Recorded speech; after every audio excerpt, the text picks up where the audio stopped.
Well, welcome to White Hart Lane, and what an afternoon we've got for you. There's three Tottenham greats returning here today. Of course, Glenn Hoddle, Ozzy Ardiles and Paul Gascoigne making an appearance here for Lazio in this tournament.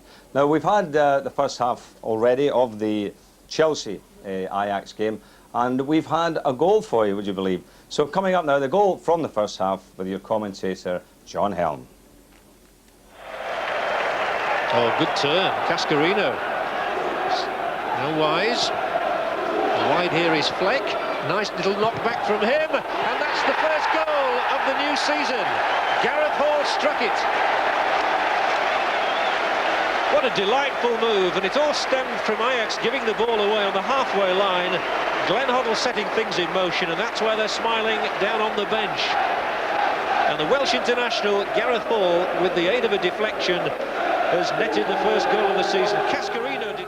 So Chelsea won up in the first half. Well, I have to say, I thought the Ajax played some very entertaining football and in fact had the better of the chances. But we're back live now, so let's join John Helm, and he has Ray Clements with him. John. Yes, thank you very much, Saint. Indeed, that scoreline is unrepresentative of the first half. Ajax, in fact, created, I would say, 3 or 4 very good scoring chances, whereas Chelsea, I think that was about the only one that they did have, Ray, really.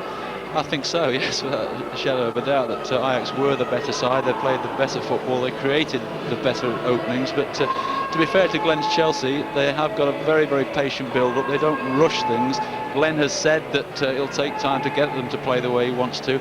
He's certainly got them passing the ball from the back to the extent at times they're actually getting caught in their own half of the field. Let's have a look then at the lineups of the two sides. Here is the Chelsea team. Now, 2 new names there, brought in by Glenn Hoddle. At number 3, Andy Dow, the young Scot, has been signed for £275,000, basically to replace Graham Lasseau, who of course went to Blackburn at the end of last season. And wearing the number 10 jersey is Gavin Peacock, signed for £1.2 million from Newcastle United. But today, Cascarino has been playing a lone hand up front. And the Dutchman, Ajax, here we have side chosen by Louis van Gaal, and he's had to make changes too because of the sale of Dennis Bergkamp and Wim Jonk for £8 million to Inter Milan. He's brought in John van der Brom. He wears the number 4 shirt. He's come from Vitesse Arnhem. And an interesting new role as well for Stefan Pettersson, who's always been a striker throughout his career. He wears the number 6 shirt today, though, and is operating as a right-side midfield player. The referee for this first game hasn't had to come far today, David Ellery from Harrow in Middlesex, and we're starting the second half with the same lineups that began the game, so no substitutions made. And the rule is for the Makita tournament that 5 substitutes are named, only 2 can be used. There was a late bid by Lazio, incidentally, to get 4 substitutes allowed to come on, but that's been turned down. So, free kick here for Chelsea. Here is Hoddle, who had an impressive first half, and Ray, noticeable really, he was playing in front of the back 4. Well, Glenn and Maldoneki kept swapping and changing. Everybody thought that Glenn would automatically play in the middle of the 2 marking defenders, but Glenn's drifting into the middle of the field and Maldoneki's dropping back in between the 2 defenders, so it's an interesting role for Glenn. He comes out and plays when he can, but at times it has caused them problems. Yes, Ajax created several chances in that first half. Overmars struck the outside of an upright, and there were good chances as well for Dan Peterson and for Roel de Boer. Ajax always an interesting side to watch. They play what used to be termed total football in the great days of Holland with Cruyff and Neeskens and Van der Kerkhoff brothers. But there the ball lost right on the halfway line, so here is Cascarino. Hoddle this time unable to find his man though. The back pass isn't on. And the Dutch, it's a very fluid system the way they play. Well, both sides are wanted to play football. That's a nice thing that we saw in the first half. It's not being played at breakneck speed. Let's not forget it is still pre-season, although this is a competitive tournament. But both sides are playing out from the back. I don't think we've seen either goalkeeper kick a ball out of his hands yet. So both sides are trying to create and build from the back. There is Pettersson trying to play the ball over the top of the 2 defenders, Sinclair and Dow. And you've had the feeling throughout the first half that Chelsea might just be vulnerable to the ball over the top of the defender, especially when they try and bring in Overmars down the left. Well, Ronald de Boer and Dan Peterson, they've done very, very well down the centre of the Ajax side, and they've had good movements, and they've caused the back three at Chelsea a number of problems in the first half. And really, Peterson particularly has taken too long on 3 or 4 occasions when he could have had finishes on target. There's a good ball from Hoddle, but it's just that bit too much pace on it. It's lovely to see him spraying the ball around. He played, of course, over 500 games here, one of Spurs' favourite sons, before leaving to go to Monaco.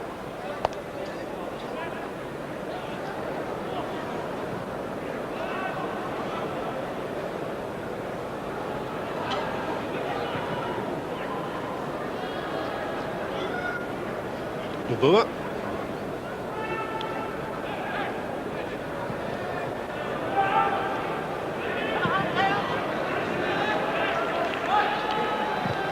Forward from Blint, and he's found Peterson there, edge of the area again. He's a big and an awkward customer to handle, is Peterson. Frank Sinclair's done particularly well in the first half for Chelsea. Read the situations well, might not be the quickest defender, but what he's got he uses well, and he covers well. He certainly is very, very quick and very aggressive, and he's bailed Chelsea out on, I say, 2 or 3 occasions in the first half with his pace. You just wonder a couple of times. Glenn's got them trying to play, and Sinclair a couple of times has tried to play out from the back and got caught in possession, so he needs to get the balance right. Here's Robert Fleck. Had an unhappy first season with Chelsea following his move from Norwich City. Peacock, and a free kick. It's given away by Stefan Pettersson. Peacock signed from Newcastle at cut price, really. Figure of 1.2 million. Here is Wise, free kick. Cascarino's in there. Lovely little flick from the Irish centre forward as well. It's a goal kick, but Tony Cascarino getting in and so close to a second for Chelsea. Yes, Dennis Wise is so dangerous from these free kicks. He bends it in there with his right foot, and Cascarino gets a good flick on at that near post. And I would think Glenn will be a little bit disappointed that Erling Johnson on the far post didn't continue his run in towards that far post. Otherwise, he might have had a simple tap into the net. So coming up to 5 minutes gone in the second half here at White Hart Lane. The pitches you would expect absolutely perfect at the start of a season. Always a pleasure to watch football in conditions as good as this, and with 2 teams intent on playing pure football. Now Overmars.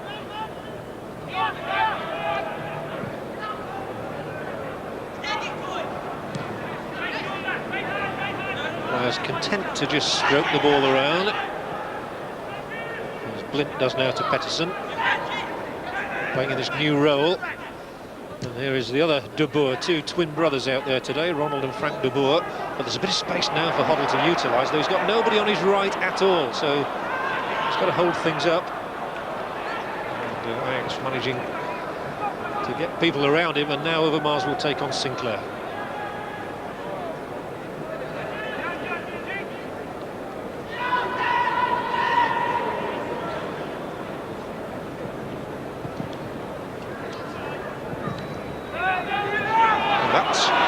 Dangerous sort of a ball to play across the back line, although Blint, the Ajax captain, picks it up calmly. And now finds Sonny Siloy, named after Sonny Liston. You won't be surprised to know. A bit more mobile than Sonny Liston, I think. Especially these days. This is Finidi. Cascarino laying it back for Fleck. Hoddle.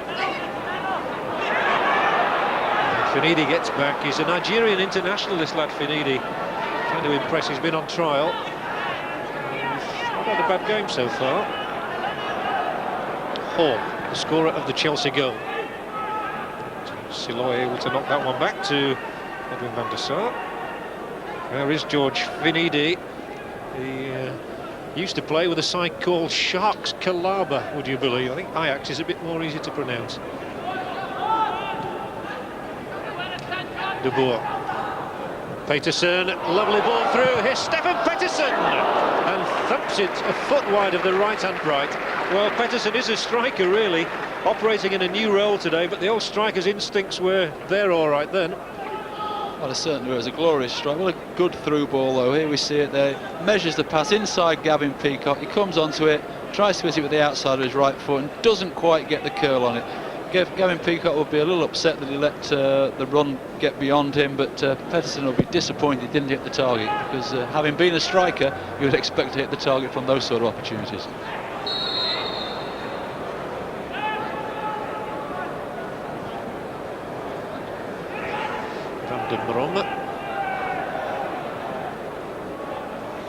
Blind, who seems to have been a fixture of this Ajax side for many, many years. And of course, a Dutch international. Here's Siloy, very similar. Good ball again from him as well. Just too long for De Boer. Hitchcock, oh dear, a dreadful touch, and he's got away with that. Well, that could have been the first embarrassment of the season, and Ray Clever's smiling. You know all about these sort of things, Ray, for the past goalkeeper. Well, that's testing the new rule out, isn't it? A ball coming out of the heavens, you've got to control it with your first touch, and unfortunately pre-season Kevin Hitchcock's first touch wasn't correct there, and so nearly cost Chelsea a goal there. Here it is, Ray. Oh yeah, horrible it's a difficult ball for him. He tried to take it with his left foot and knocked it straight back into the Ajax player, and thankfully his bravery tackling, maybe his plays out the goal and five sides in. Here comes Finidi, he'll whip it back. There might be chances now. No, the clearance is good from Hoddle. Well, there's so much movement about Ajax, you can't take your eyes off them for a moment. They switch positions intelligently. Ajax's ball.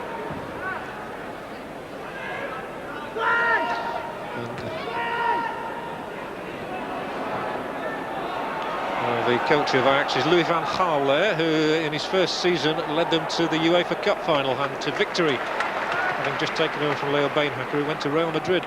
So he's done a pretty good job. Don't forget the winners of this game will meet the winners of the Tottenham Hotspur Lazio game in the final tomorrow. Tottenham and Lazio due straight up after this Chelsea Ajax game. 4 excellent sides here for the start of the season. That's given away.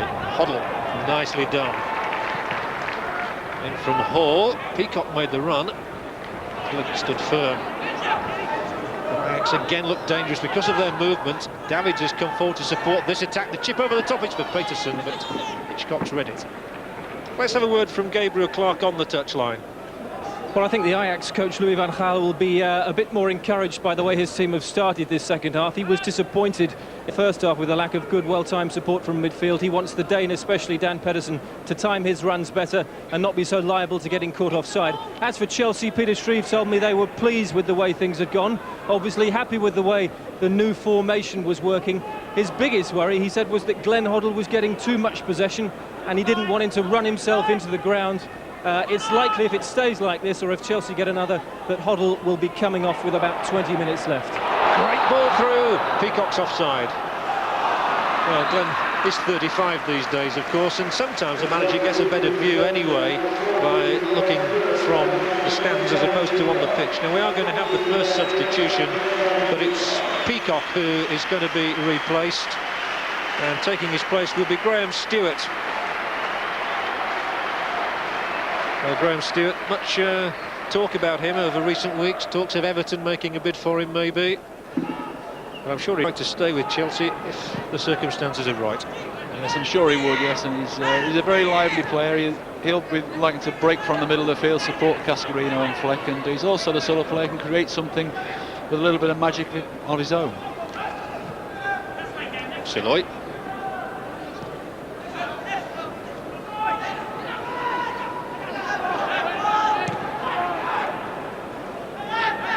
Blind, and again there's danger here. Peterson, Hitchcock off his line. Peterson nicks it over him. Now can Davids get here? Well, Chelsea have got away with it again. Hitchcock advanced from his line there, and it just opened the door for Peterson, and it could have been 1-1.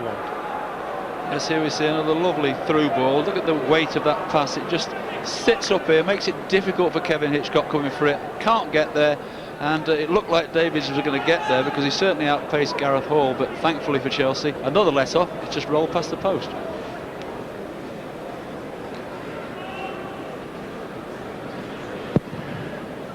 Poor old Kevin Hitchcock there. He really is playing for his place today in so many ways as well, because Dimitri Karin and Dave Besant are really the first two goalkeepers that Chelsea are thinking of for the start of the season. He's perhaps going to be number 3, so he's playing for a place. Yes, it's a bit of pressure early on in the season, but he was a little unfortunate that he timed his run to come out and deal with the ball, and the pass was so good that it sat up and made it difficult for him. Here's Overmars. It's going to be a corner.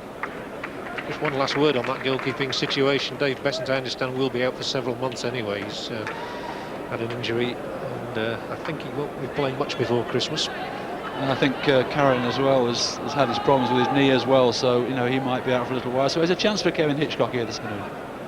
Corner for Ajax.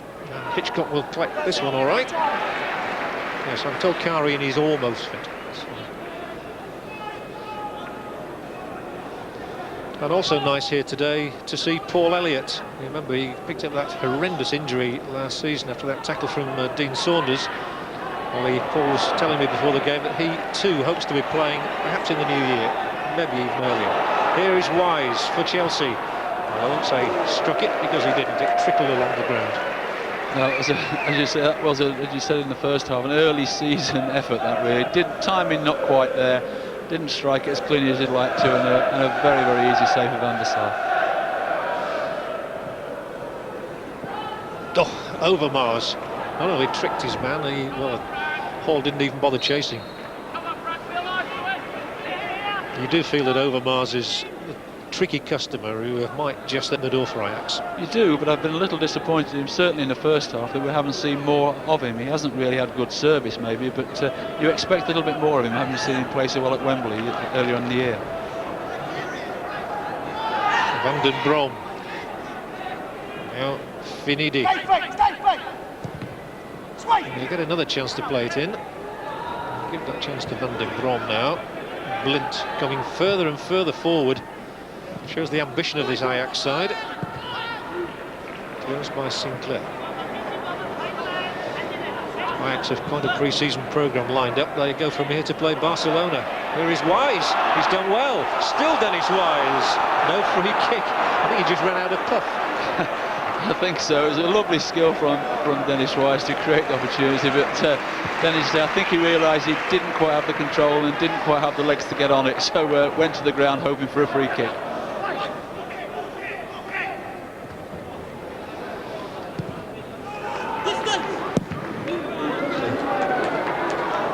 If the score should be level, of course, at the end of 90 minutes, we will have a penalty shootout.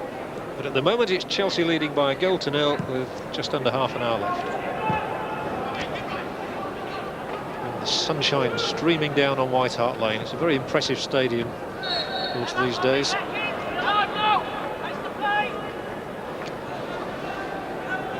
And here is the new stand at White Hart Lane, worth several £1 million, obviously. But spectators here, perfectly catered for these days. Capacity is 31,500 at the moment. There's still work to be done. Pettersson. There is a Pettersson and a Peterson, by the way. This is Peterson. One a Swede, the other a Dane.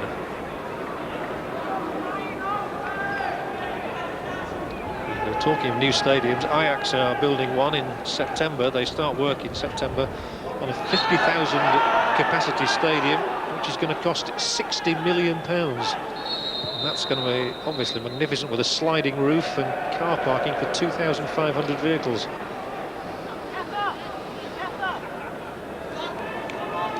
There's Frank Sinclair, Chelsea's Player of the Year last season, and he really has come on a great deal since he made his debut only 2 seasons ago. Well, he has such lightning pace that you've got to be an exceptional player to get away from him. Sometimes he commits himself a little bit early and lets people turn him, but he has this pace to get back and recover, and that's why he's such a difficult defender to get past. Blint to Peterson. Will be a free kick given by Mr. Ellery. Ajax won their own domestic cup last season. They've not won their league for 3 years, which is rather a long time by their standards. Here they are on the attack again with Ronald de Boer, and Sinclair's done him again. He's still there, he's tigerish. Hoddle, Wise. Still got the ball. Can't get it off him, he's down on all fours again.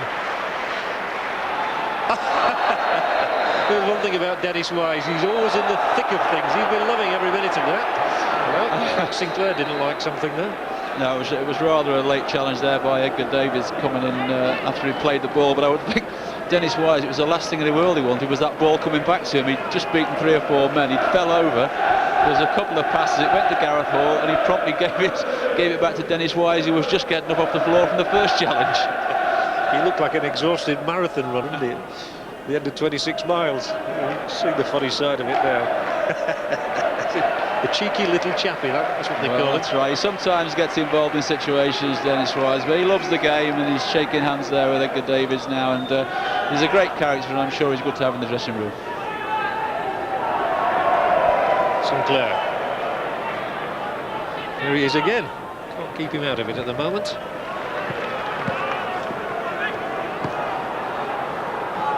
Johnson. I've seen a great deal of him myself, but he's hit a good long ball out there to that far side to Hall. Just flicked off the top of the head. Well, still no sign of Glenn Hoddle coming off. Perhaps he's rather enjoying himself there now. Well, he probably is, although about 5 minutes ago I did see David Lee warming up over on that far side, so David would possibly be the replacement for him, but he's sat back down again, so obviously Glenn is enjoying it. Well, there's been great talk about the diamond formation that Glenn Hoddle intends to employ. He found it successful at Swindon, of course, and I'm sure that all the Chelsea fans are really looking forward with eager anticipation to the start of the league season. Chelsea kick off with a home game against Blackburn Rovers 2 weeks today. Here's Cascarino, good turn from him. Stewart was in there for it. Cleared by Siloy.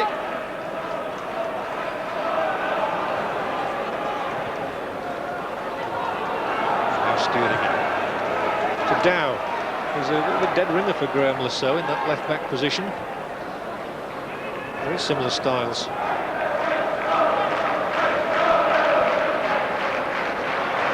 The last time we saw him was in that dramatic playoff final at Wembley when Swindon Town beat Leicester City for Swindon to go into the Premier League for the first time in their history.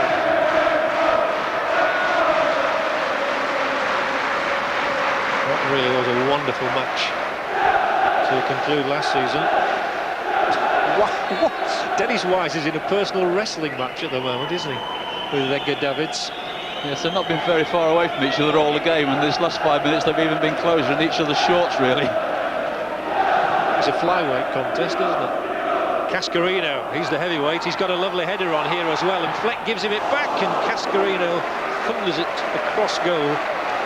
Well, Tony Cascarino perhaps doesn't always get the praise he deserves. He got a goal for the Republic of Ireland recently in a very important World Cup match in Albania, and he might be a key figure for Chelsea. Well, he might be, he's the one that's got the real height up front and gives them another option if their nice passing movements don't come off for them.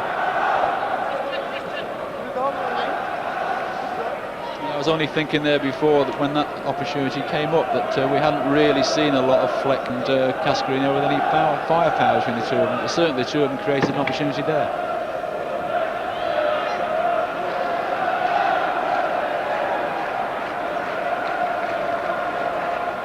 Looks as though there might be some activity. There's Louis van Gaal, and indeed it looks as though Ajax are about to make a change. Neat footwork, but Chelsea again getting bodies around. Sloy and Blind, both with nearly 30 Dutch caps, and then it's played forward by Dow.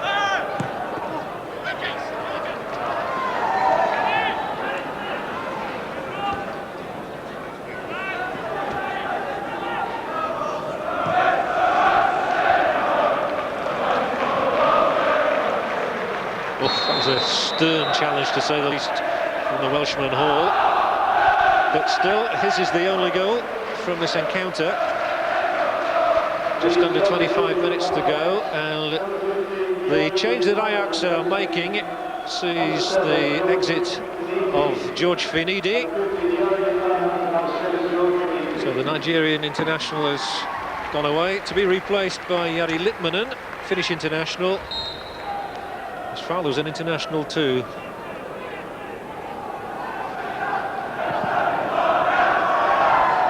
Silo forward a bit more in this second half, but Peterson hasn't been able to make the runs he made in the first half, which were always dangerous. And Van der Brom there too, he made a lot of telling runs in the first half and he's not been able to do so. I think Roy Chelsea have tightened up a bit in this half. Well, certainly they have, and it's meant that Ajax have tried to make a change by bringing out Peterson to the right-hand side here, because he hasn't really done anything in the second half like he did in the first, and let Litmanen now go and play off the front line and try and create something from there. Back for Wise, for Hoddle. Frank de Boer can do no more than chip it into the path of Overmars, but he was behind the white line, so Chelsea's throw. Chelsea finished 11th in the Premier League last season. They'll be hoping for better this time under Glenn Hoddle.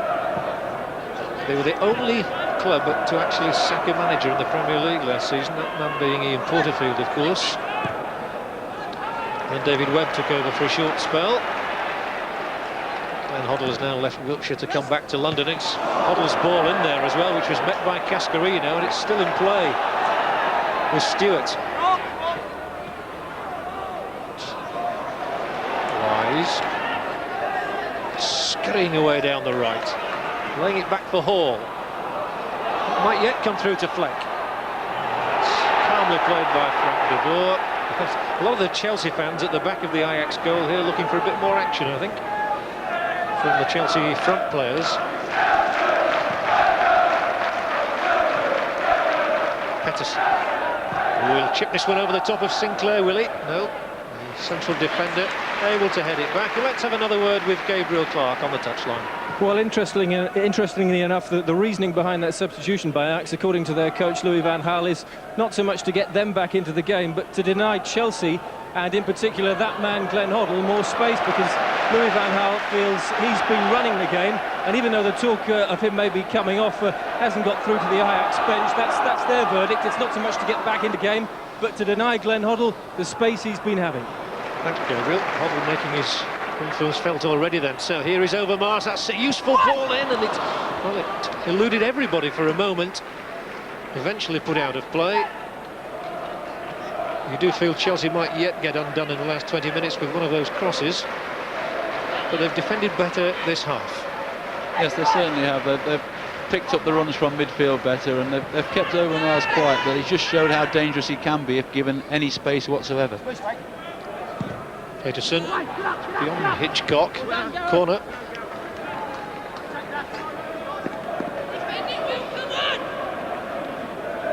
You can see the sun still streaming down at White Hart Lane for this Makita tournament, which has been dominated over the last 3 years by Sampdoria from Italy, who won it last year at Ellen Road and the 2 previous years as well. So there's going to be a new name on the tour for this year. Here's the corner, and Frank de Boer had gone in for it.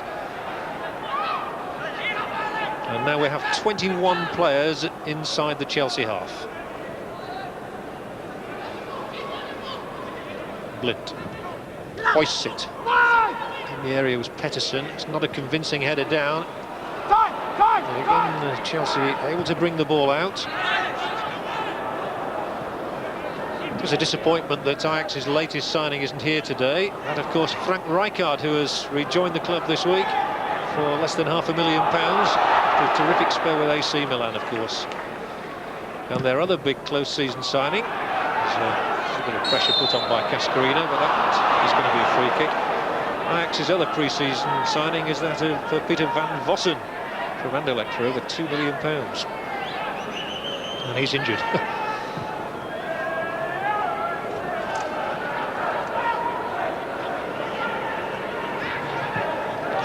Chelsea are about to introduce David Lee, and I think it will be Glenn Hoddle who goes off.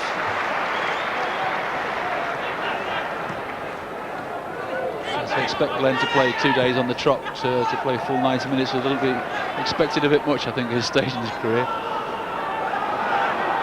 Well, Chelsea have played a number of pre-season games. They won at Cambridge in midweek thanks to a Tony Cascarino goal, and they've just been abroad as well, playing matches over in Scandinavia.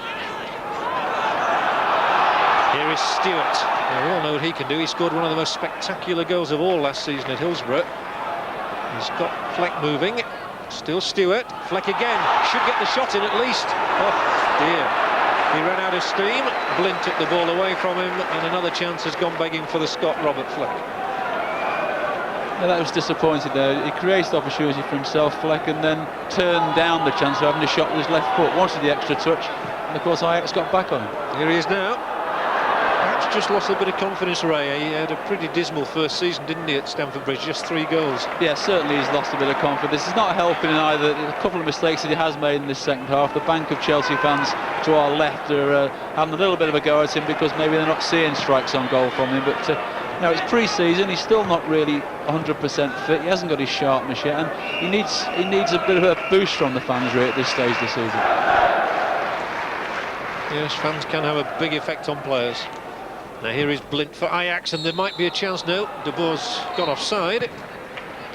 And now Glenn Hoddle will leave the scene here at White Hart Lane. I know he's staying on to watch the game coming up between Tottenham Hotspur and Lazio, which you'll also be watching, of course, here. But Hoddle with a wave to the adoring fans. They still adore him here at Tottenham, is replaced by David Lee. Well, he deserves that applause, doesn't he?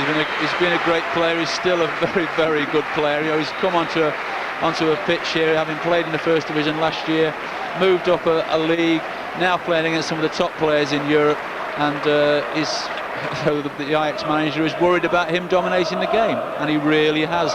Received the ball from all places, pervaded it, changed the play.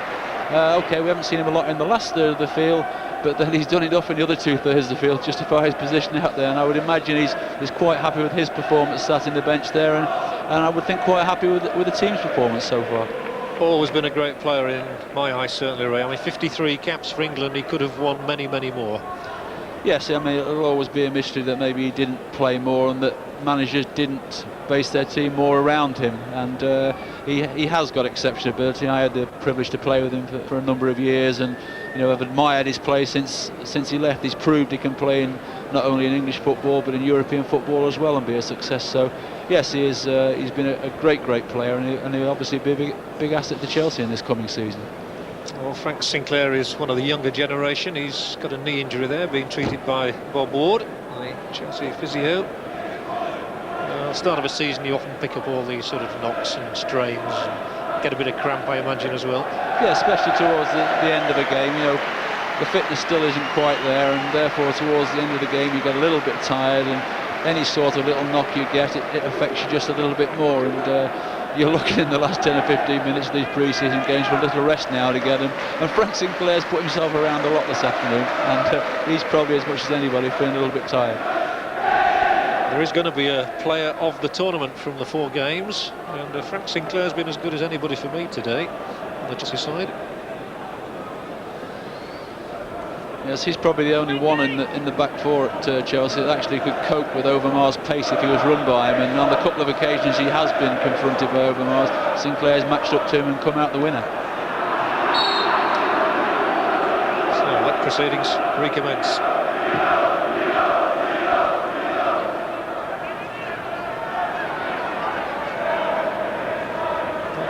We'll still think it's a slight travesty of justice that they're trailing in this game. They've created the best chances and they might get another chance. No, again De Boer has just gone too early, and he's remonstrating, I think not with the linesman but with the players who are playing these balls over the top for him and just not timing it.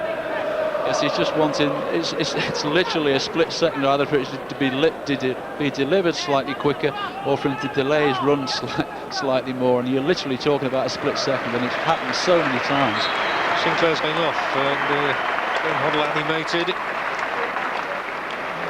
Asking them to reorganise for the moment because they haven't brought another substitute on.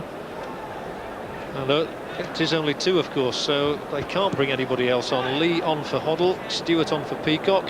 So Chelsea reduced to 10 men for the last 13 minutes. Yes, I think Glenn would be a bit disappointed about that, because he actually came off when Sinclair was being treated, and you know, maybe if they'd have waited a couple of minutes and find out how bad Sinclair was, then maybe Glenn could have stayed on the field. Litmanen. It's a good wide ball, but it's just that Peterson have to chase a bit too far for it, but the cross looks useful, and here's De Boer's header. It was Peterson actually at the end, Stefan Peterson. He might have done better as a striker. Well, I think without a shadow of a doubt he should have done best there. It was a wonderful ball in from the right-hand side here, and he may have seen it late, Fetten, but he gets a good clean head on it. He may just be on the way down, didn't quite time it right, but he just let the ball hit his head, really. He didn't put his head through it and try and direct it into one of the corners.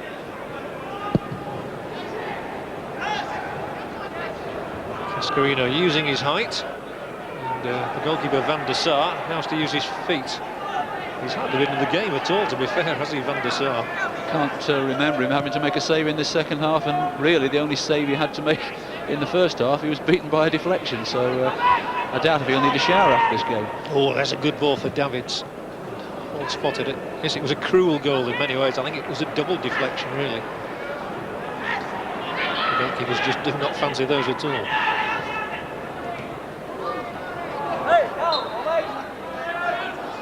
So Chelsea 1, Ajax 0. Just about 12 minutes left. Coming up, Tottenham against Lazio, the return of Gaza to White Hart Lane. Oh, Hitchcock, he's had one or two tremors today with back passes. That one he dealt with okay. And Stewart. Taking it back from flank, he can only keep the ball going backwards. Lee is taking the Hoddle roll on. A bit tight over there. And you fancy Ajax to win the ball, and they did. And perhaps rather unluckily for them, Mr. Ellery gave a free kick, which halted them. There's a shot. Davids and Dennis Wise in a tussle again on the floor.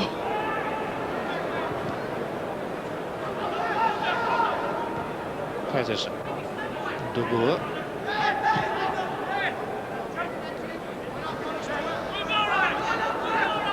Now Siloy.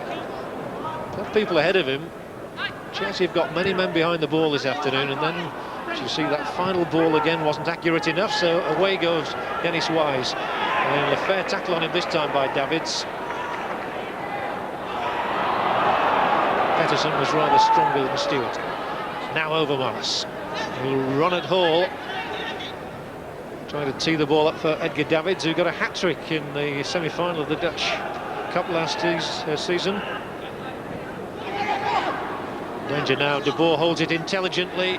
Just pause before teeing at Blind. Danny Blind's not a regular goal scorer. It's his birthday tomorrow. He'll be 32 and hoping to play in the final.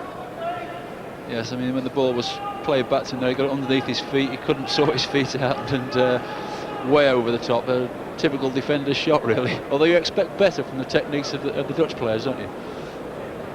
10 minutes left.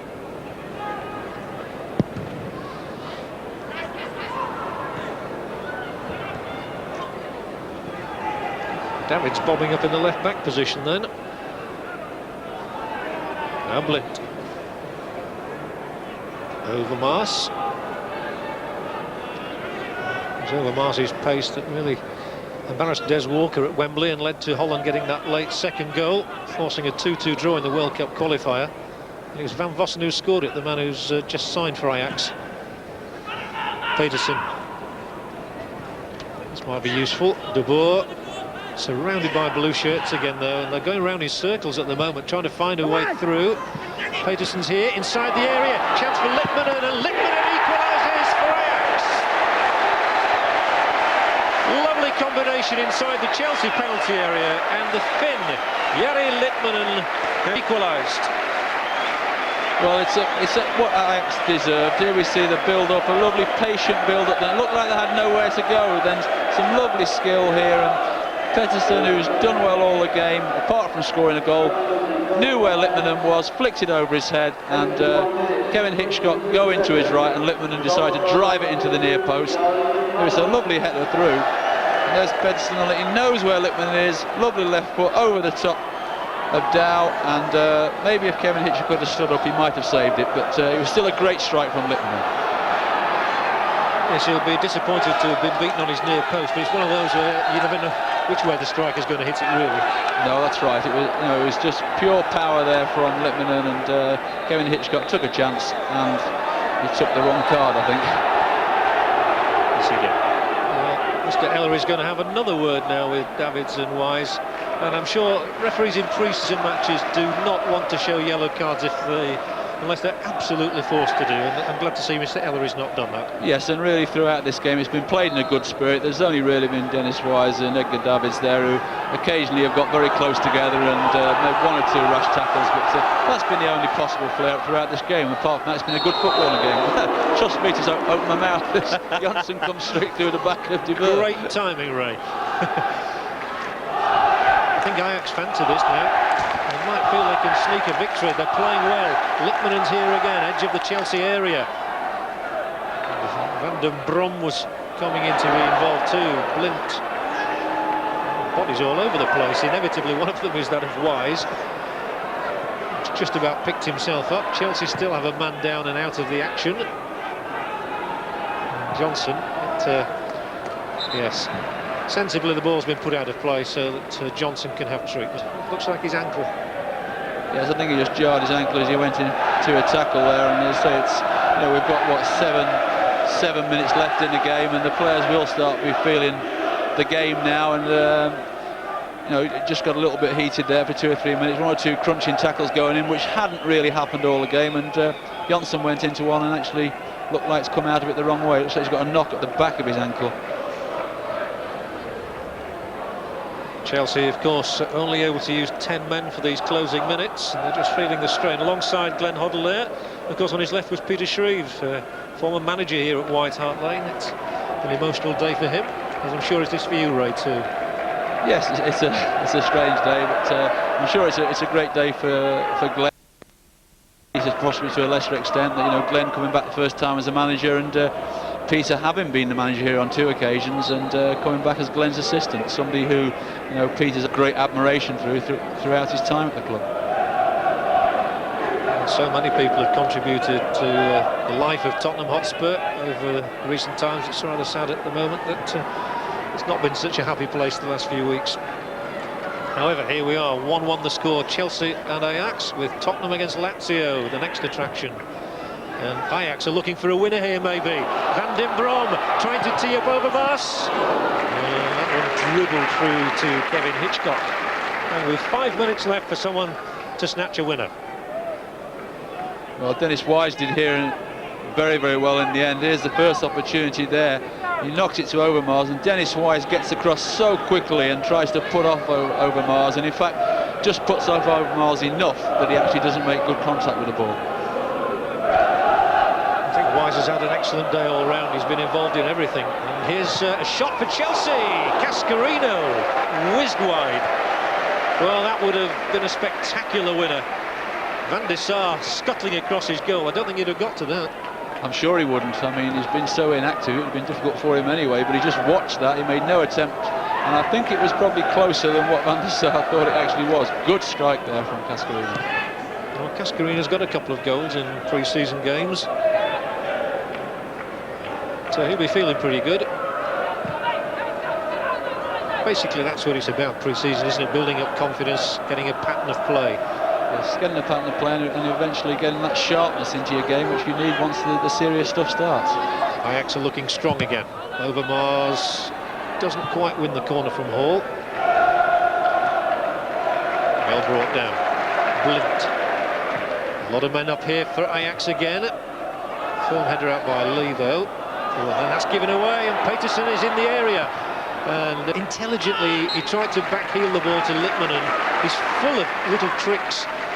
He's a very impressive player, this Dan Peterson. And here it is with the corner kick.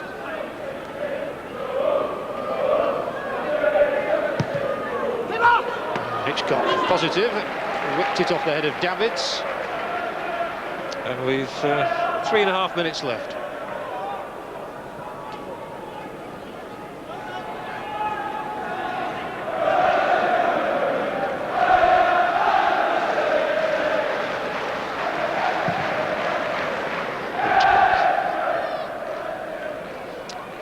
stays this way, in 3 minutes we'll be moving into a penalty shootout. The usual format, 5 apiece, and if it's still level then, into sudden death. Now Graham Stewart trying to make sure we don't have a penalty shootout. Possessed by De Boer. It's beyond Lippmann. Well, Kevin Hitchcock, I once saw him take part in a very famous penalty shootout at Wembley. Mansfield Town against Bristol City was the occasion then. And the Freight Rover Trophy final, as it used to be called, and Hitchcock was the star of it. He made the final save, which won Mansfield the trophy. I have to say I did miss that one. It happened, Ray. There are so many matches at Wembley, you only have to blink to miss one nowadays, don't you? Here's Ajax's next attack. It's gone all the way over to Overmars, and he's still here on his feet. He kept them well. And Wise.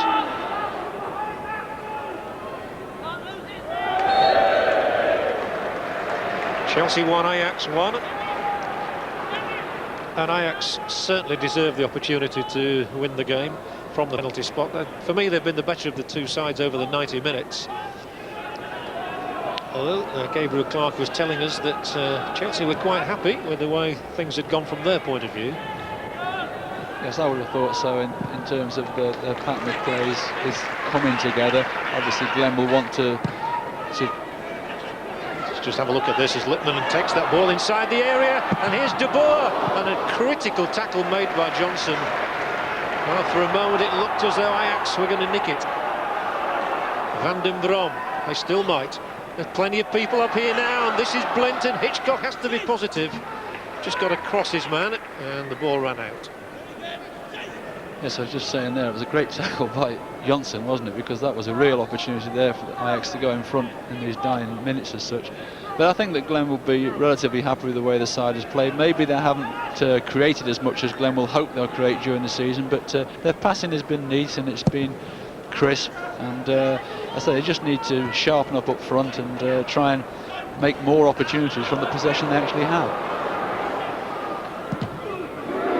Do you think Chelsea have missed Andy Townsend much today, Ray, having gone to Aston Villa? Well, Andy Townsend has been a big player for Chelsea over the years, but everybody, change comes at some time, and that Glenn probably thinks that Gavin Peacock can do a similar job. He's a younger person, and maybe that's the job that Gavin Peacock will do. Well, that's it then. It's ended Chelsea 1, Ajax 1, and we're going to take a short break, and then we'll be back with the penalty shootout.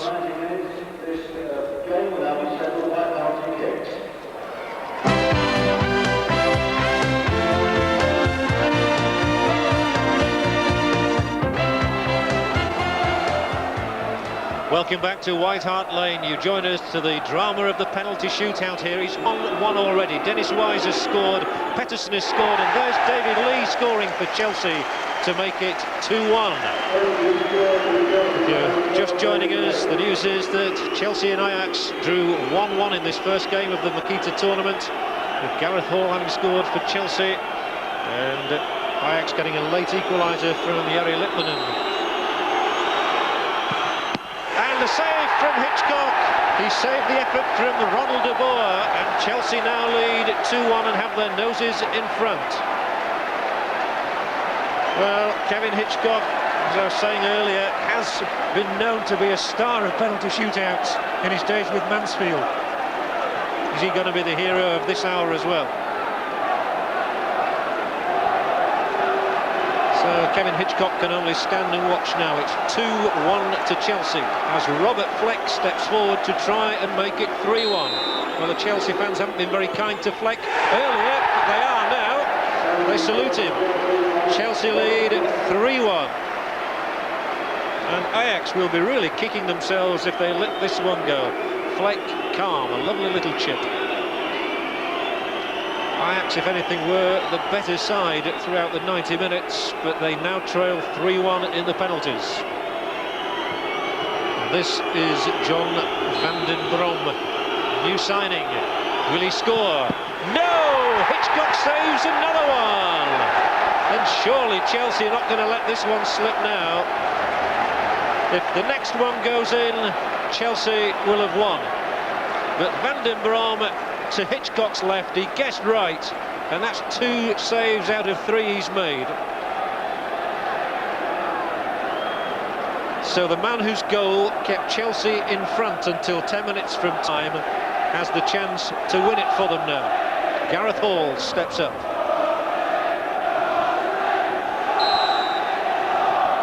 If Hall scores, they win. He doesn't. It's Van der Sar's turn to be the saviour of his side. Still 3-1. But remember, Chelsea are still a goal to the good, even though Hall's effort there was well saved by Van der Sar. So Ajax is still alive. It's 3-1, and if this one goes in, it'll be 3-2. If it doesn't, Chelsea will have won. It's Dan Peterson who has played so well, and Peterson, only just. Well, Peterson and Peterson have both found the net for Ajax. Chelsea can still win this, of course. Peterson, that's how close it was. And now it'll be Tony Cascarino to try to make it 4-2, and that would be good enough. The Republic of Ireland international charged with the responsibility of putting Chelsea into tomorrow's final against either Tottenham or Lazio. Cascarino, Chelsea win! 4-2 on penalties, a big grin from the Irishman.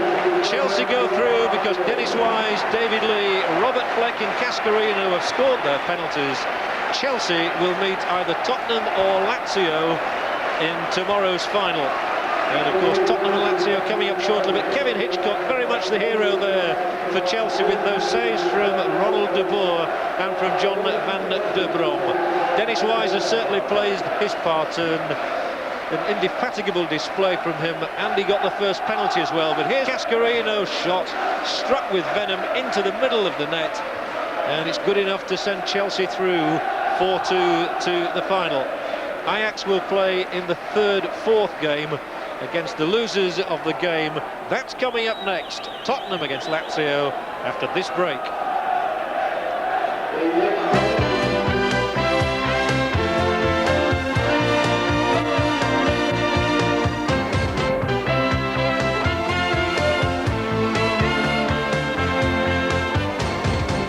Welcome back. Well, a bit of excitement there as Chelsea make their way through to tomorrow's final in that shootout.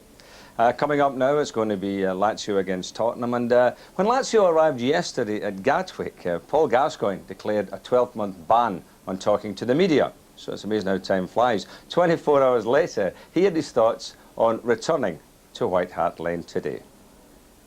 I'm really looking for playing against Tottenham today. I think last year I thought I'd take it easy. This year I want to prove to everyone I can be one of the best players in the world, and I will do that. Starting against Tottenham today. Everybody knows he hiccups or nothing. I think the atmosphere will be good. I think the fans will joke with us, they'll call us all fat names and all the names, traitors and all that, which I'm looking forward to, but I'll blank that out like I do normally and just get on with football. The return of Waddle's good, the return of Ozzy Ordelis. You know, we'll just have to see how it goes, but I'm taking this as no friendly, and I don't think Tottenham will either. Well, I'm sure they'll be out to try and impress not only Tottenham fans, but all the fans around the country that'll be watching this match this afternoon. So we'll hand you now to our commentator for this particular match. It's Alan Parry. Ray Clemens has stayed there. John Helm has gone for a cup of tea. So I'll hand you up to Alan Parry. Thanks, Ian. And always a lot of interest, of course, in a new manager's first team selection. But there are no real surprises in Ardie's choice of lineup today. Eric Thorstvedt gets the vote over Ian Walker in goal. Those two really vied for that position, of course, last season. Teenager Sol Campbell fills the left-back position. The first choice here, just in Edinburgh, is currently recovering from a cartilage operation. And talking to Sol before the match, he said he's never before in his life, even at school, played in the left-back position. So it'll be interesting to see how he copes there. Colin Calderwood, the replacement for the departed Neil Ruddock in central defence. Well, Ray Clemens, you know as much as anyone about these players. Tell us first of all about the new lad at left-back, Campbell. He's really a kind of midfield player, and maybe tonight, or today rather, a reluctant left-back. Well, I would think he's very reluctant at left back, although having said that, he's in the first team, and anybody would be pleased to be in the first team. But Sol Campbell has been a player at the club who really can play anywhere. He's played up the front in the youth team, he's played in the centre of midfield, he's played at centre back for the youth team and for the reserves. And I think a lot of people at the club thought that maybe centre back might be his best position, and he did play extremely well there. In the under-18 European Championships last week. But left back is a totally different position. He is right-footed, and it'll take him a while, I would think, to adjust to that position. But a great opportunity for the lad. I know they've been trying, in the absence of Edinburgh, several people in the 5 pre-season games Spurs have played so far. I think Jason Cunley's been tried there, Sedgley as well. Obviously, with Edinburgh out for a few weeks, that could be a problem come the new season. Well, it could be, yes. I mean, they've still got Pat van den Hauwe at the club, but they've said that they're willing to let Pat van den Hauwe go. So, obviously, Ozzy is giving the younger lads a chance before he maybe resorts back to that one. But certainly, as you say, Sedgley's played there, and Sedgley has played there a couple of times in the Premier Division as well at left back. Cundy again, I think, would be a totally new position for him, so maybe that might not work. So it's a chance for Sol Campbell. And he incidentally is amongst the 5 nominated substitutes today. A very young looking subs bench, I must say. Ian Walker, the young goalkeeper. Cundy's only about 23 himself. Then Darren Caskey, who captained the England under-18 team in their recent success.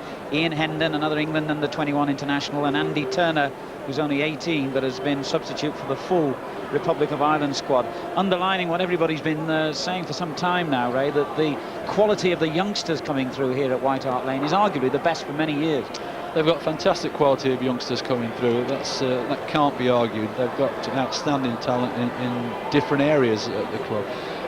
The problem at the moment is that you need to have really good senior professionals around to help them along, and today's squad is a very young one. I mean, there's Campbell's 18, Barmby's 19, Anderton's only 21, who actually started in the team, and then you've got the substitutes you've already announced, which are a very young bunch as well. So this would be a good experience for them. It would all be a learning process for them. Ozzy's giving them an opportunity to see what they can do out here this afternoon, and it would be interesting to see what the outcome is. Well, talking of the need to blend youth with experience, there's no one more experienced in this Tottenham lineup than the man who will lead them out here, the skipper Gary Mabbott, beginning his 12th season now at White Hart Lane.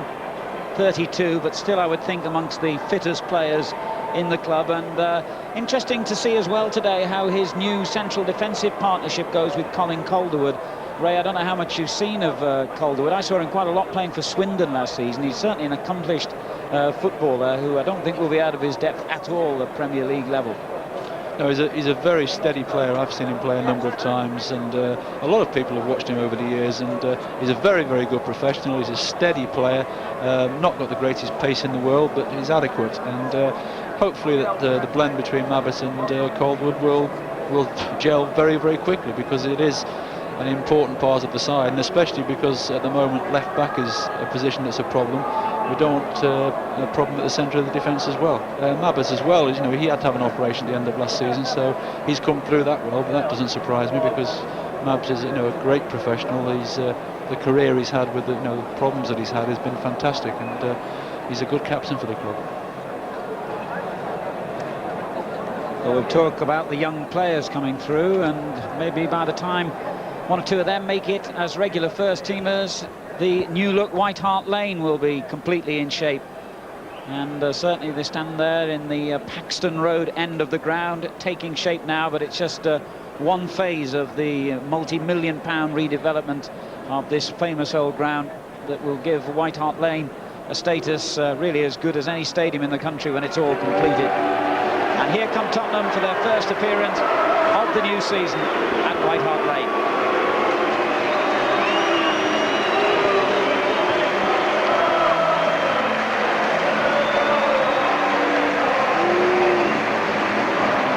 New faces, new surroundings, but the same old glory, glory Tottenham Hotspur song to greet the players. Nick Barmby, one of the youngsters who has, of course, already made it through into the first team and as a first team regular last season, even though he's still only 19. Vinny Samway seems to have settled down now after initially apparently being well, a little unsettled during the Terry Venables affair. I'm sure everyone at the whole club was, but he spent his whole career at Tottenham. And this man almost seems to have spent his whole career here. Paul Allen, 8 years now at Tottenham. Hard to believe with that baby-face look of his that he'll be 31 next month, Paul Allen. Gary Mabbott, a little older. And captaining Spurs here today. A remarkable figure who, because of his long-term health problems, he's a diabetic, really has no right to be playing top-class professional sport at this level, but I think, Ray, he is one of the fittest in the club anyway, isn't he? Oh yes, he very, very rarely misses a day's training, and the amazing thing with Mabsy is that he gets injuries, and you think that, well, there's no way he's going to be fit in 2 days' time, but come the day, he's always out there giving 100% for the club, and that's a tremendous tribute to the way he lives his life away from the club as well. Ozzy Ardiles back at Tottenham Hotspur, 10 years here as a player, over 300 appearances in the first team. He left about 5 years ago now, short time at Queen's Park Rangers, where his playing career was ended by a broken leg, and then went on, of course, to become a very successful manager with Swindon, Newcastle United, and last season West Bromwich Albion, who he led to promotion. And one man he remembered from his Swindon days, Colin Calderwood, who captained Swindon's promotion-winning team last season, signed now to replace Neil Ruddock, who's moved, of course, to Liverpool. Scott Calderwood spent 9 years, in fact, at Swindon, and was the only man left from the team which won the old 4th Division title a few years ago. He made over 400 appearances for Swindon. Very, very calm, controlled player. The others used to nickname him the Fridge.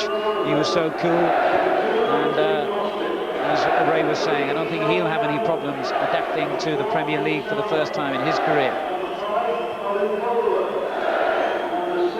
Tottenham finished 18th in the first season in the Premier League and reached the FA Cup semi-final. It's 32 years now since Tottenham last won the Championship itself, although they've had many cup successes in between. They won the FA Cup a record 8 times, the last occasion 2 years ago.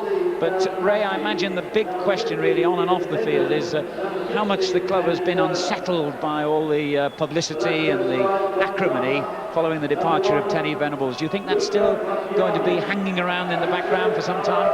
Well, I'd imagine it will still hang around until the court cases are all sorted out, and you know, that would appear that it might go on until October, possibly November. So there is still going to be, you know, lots of publicity about the club in this next 2 or 3 months. But the players down there on the pitch at the moment, I would think they're just pleased to be back out on the pitch here and playing football, because that's what they're paid to do. That's what they do best, and it's not for them to get involved in anything else but doing the best they can for Tottenham Hotspur Football Club. Well, a huge warm reception, as you would have expected, for Paul Gascoigne. Gazza, obviously the best known, certainly the most talked about player in the Lazio side, but the Italians are packed with internationals. Aaron Winter is a key member of the Dutch team, and certainly he'll be there to face England in the World Cup qualifier early next season. Striker Thomas Dahl is a German international, and most of the rest of these players have played for Italy, either at under-21 or indeed senior level. Another check on that Spurs lineup, and they will have Torsved in goal. The back four will be Austin on the right, Calderwood and Mabbott in the middle, Campbell on the left. In the middle of the park, Paul Allen, Steve Sedgley, and they will play 3 up front basically, with Barmby or Anderton on the right, Barmby and Sheringham. It looks exciting lineup, Ray. It's a very flexible lineup, isn't it? They can play with 3 up, or they could actually play with 1 up, in terms of if they feel they're under pressure, then the 2 wider men can drop back and help out in midfield and leave Teddy Sheringham up there on his own. So it's a very flexible system. It's a system that Ozzy has had enjoyment with and success with in his managerial career, and it's also a system that last year was successful in certain games for us as well. Today's referee, Mr. Steve Lodge from Barnsley in Yorkshire. It's not Lazio's first appearance here, by the way, as part of the deal involving the transfer of Paul Gascoigne. They played Tottenham twice last season. Here's very much their star man, Pepe Signori. He scored 26 goals, the number 11, in 32 league games last season. And that not only made him the top scorer at Lazio, but the top scorer in the whole of the Italian league. Indeed, it was the best total by any striker in the Italian league for over 30 years.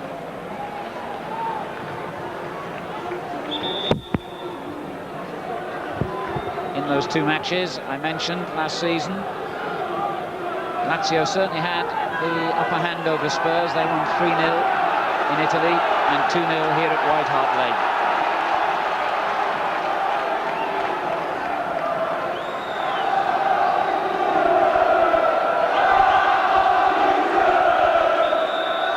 So it's Tottenham in their change strip of all yellow who get this match underway, attacking from right to left.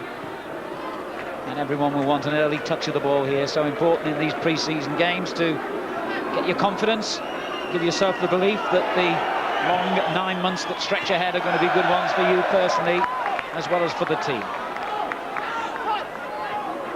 You can expect the pace to be a little slower than you're used to in Premier League football. The players possibly only 50 to 75% fit at this stage. Spurs having played 5 pre-season games so far, and I think they have a couple more before the season kicks off in earnest. Here's Samways. Allen, one of the busiest players in this Tottenham midfield. And Samways, who certainly has the ability to thread things together, looking to knock it forward to Sheringham. And it's Gascoigne back on the edge of his own penalty area and getting a few ironic cheers, who gets Lazio moving forward. This is Diego Fuser, one of their top players, the number 7.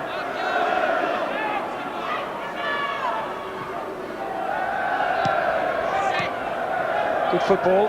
Negro coming forward, and the challenge on Winter successful. Spurs have the ball back with Bombi. Samways again. Dean Austin on the right flank if he needs him. This is Bombi. Allen. Now the young right back gets an opportunity.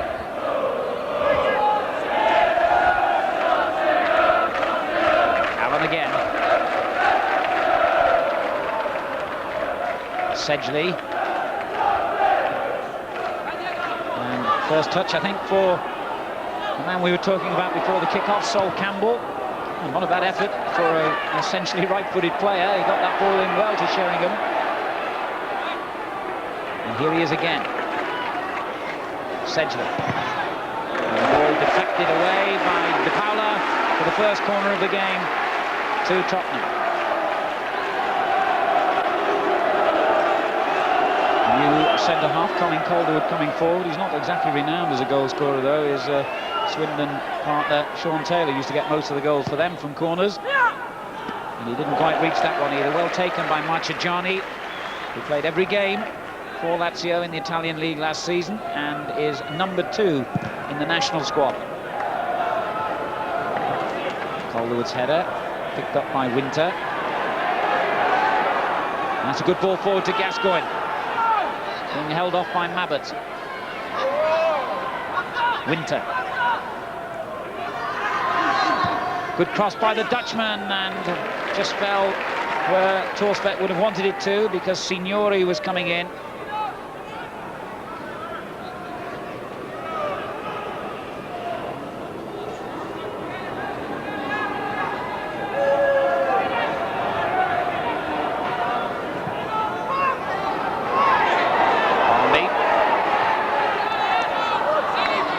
Again.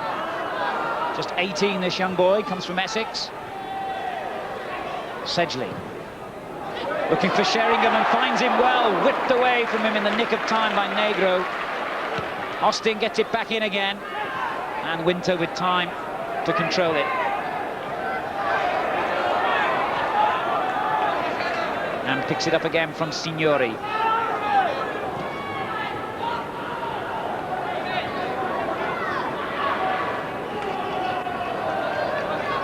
Gascoigne wanting the ball as always. Whichever team he plays for, he always wants to be involved. Throw-ins, free kicks, corner kicks, penalties, he'd like to take them all. And that poor touch there by Thomas Doll gives Tottenham possession again. But not for long. Cravero, the sweeper.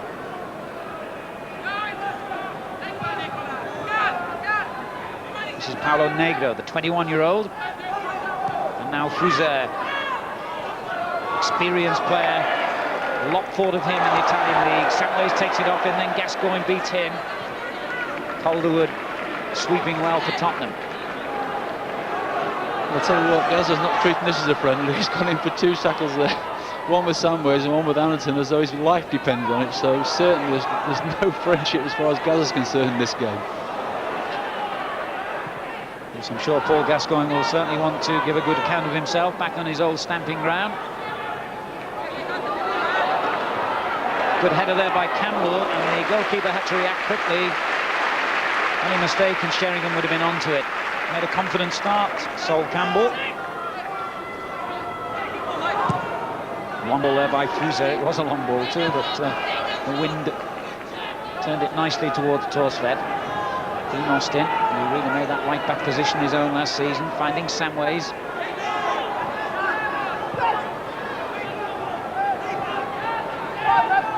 Strange ball there by Paul Allen, making his skipper Mabbutt race to keep it in.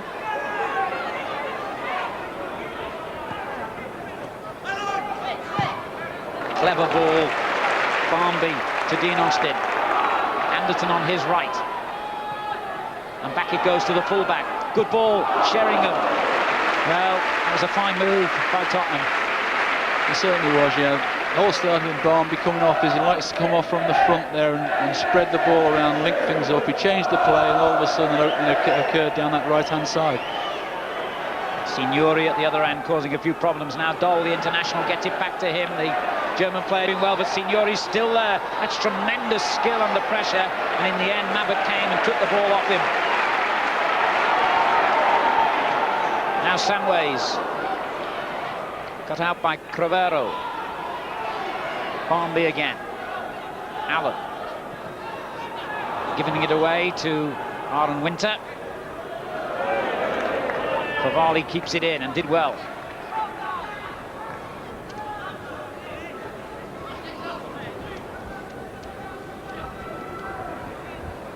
Now Gascoigne again for Lazio. Negro. The ball whipped off Doll's foot by Mabbutt. Samways. Good ball. Anderson on the right. Barnby's made a good run, and he finds him. Austin. Long ball on for Anderson again. He really ran out of room there.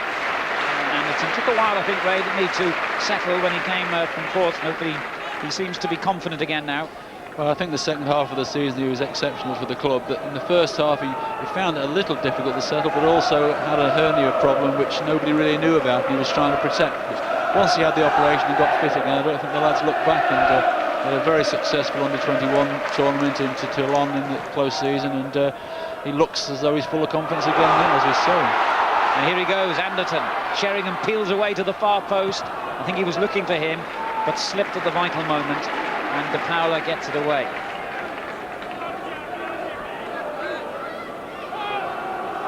Tottenham's second corner in the opening 8 minutes. Mabbutt has come forward. So too has Calderwood, who won the header. Well, I was saying he didn't score many goals for Swindon, but he's off the mark for Tottenham already. And that was a tremendous header. Well, in his long career at the county ground, he was certainly not renowned as a prolific scorer, a handful every season. But Tottenham fans will believe they bought a goal-scoring centre-half after that header. Great. Well, as soon as it comes in here, the goalkeeper starts to come, then realises he can't get it, tries to backpedal, and up gets Calderwood, right above the goalkeeper where he should be stood, and in off the underside of the crossbar. That is a dream start for Calderwood. Well, that was a cracking header. Beautifully angled, powerful as well. And Tottenham in front. Sheringham, good ball on to Anderton. Away by De Paula. Now Cavalli under pressure from Barnby. And Barnby's done well here, brilliant. Sheringham Sedgley on the far post. Gets it back again to Barmby. That's lovely skill. Oh, unlucky. Yes, in pre-season, apparently Sheringham and Barmby, when they've played together, have looked really sharp, and certainly there some lovely interplay between them, wasn't there? Well, here goes Gascoigne looking for Thomas. Oh, that was a very important header away by Calderwood. Well, he's got a goal at one end, a couple of good interceptions at the other, just what he needed. Lazio's first corner.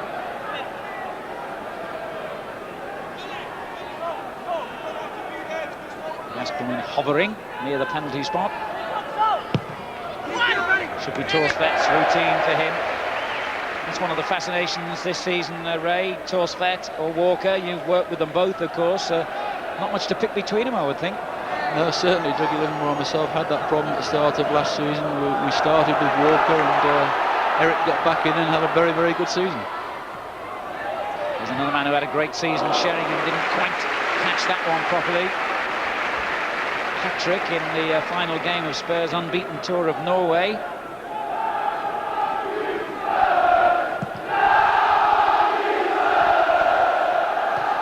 Good header away by Campbell.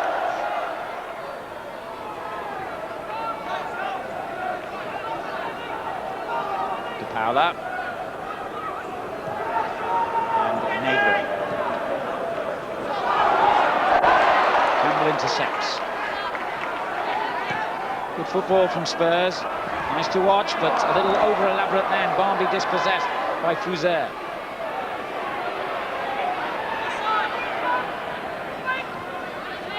This is Gascoigne. Winter. Gascoigne again, taken away by Mamet. Good tackle. Anderton. It's a clever ball by Sedgley. Austin.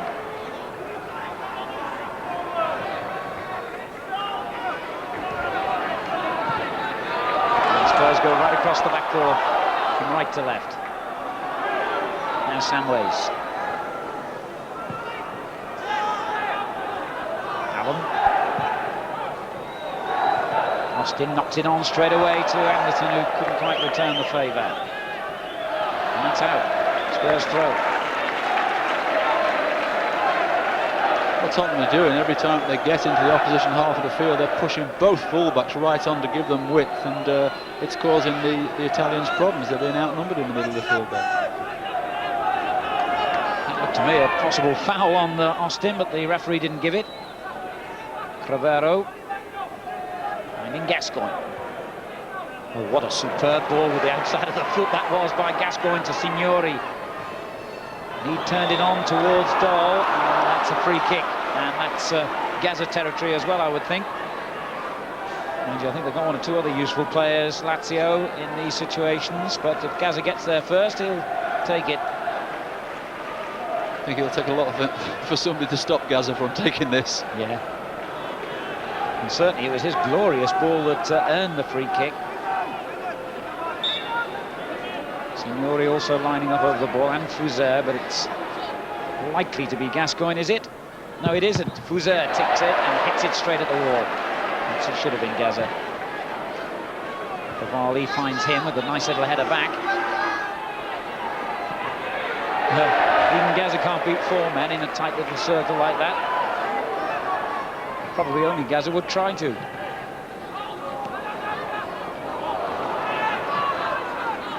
Some nice football being played though, Ray. Obviously the pace is just a notch slower than we would expect in a really competitive game. Yes, it is slower than we're going to see when the Premiership starts, but you know, the interesting thing is that certainly Aussie's got them playing right from the back, the way that Tottenham sides like to play, and there's been some nice interplay between Barmby and Sheringham. We've seen Austin and Anderton do some nice stuff together as well, so you know, things are looking good. And also Sol Campbell has started very, very positively for a position that he's never ever played in his life. Allen was fouled there by Doll. He wasn't too happy with the verdict. Spurs leading 1-0. The goal by their new centre-half, Colin Calderwood. If you've only just joined us, a storming header from a right-wing corner.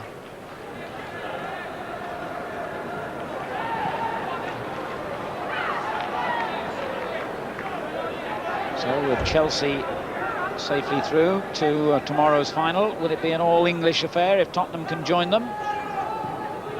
Final live on ITV, remember, and highlights of the playoff for 3rd and 4th place in this, the 6th Makita tournament. The programme starts at 2:35 tomorrow and is also followed by international athletics from Cologne. So a really good afternoon of top quality sport on ITV tomorrow. With a weather like this, you may as well stay in and watch.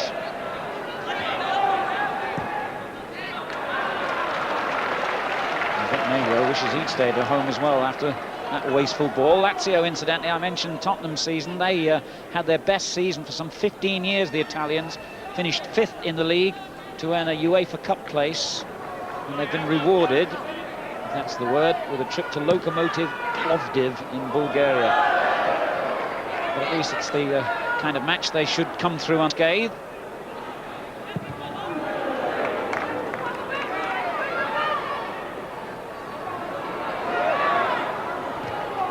Sedgley giving it away, and Favali, the 21-year-old left-back, returns it to goalkeeper Marchegiani.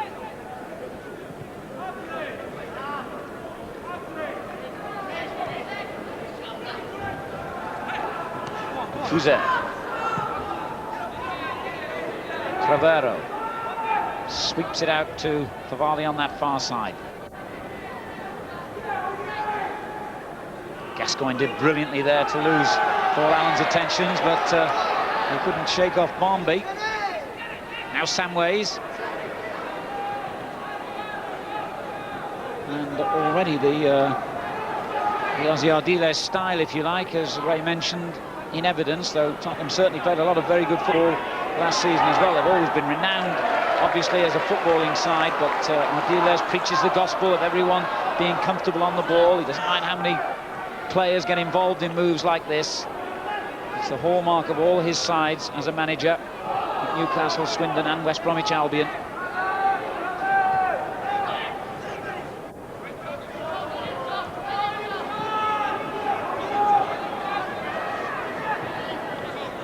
Here's De Paula for Lazio. They're one down here, coming up to 17 minutes gone in the first half. Playing for a place in the final of the Makita tomorrow afternoon.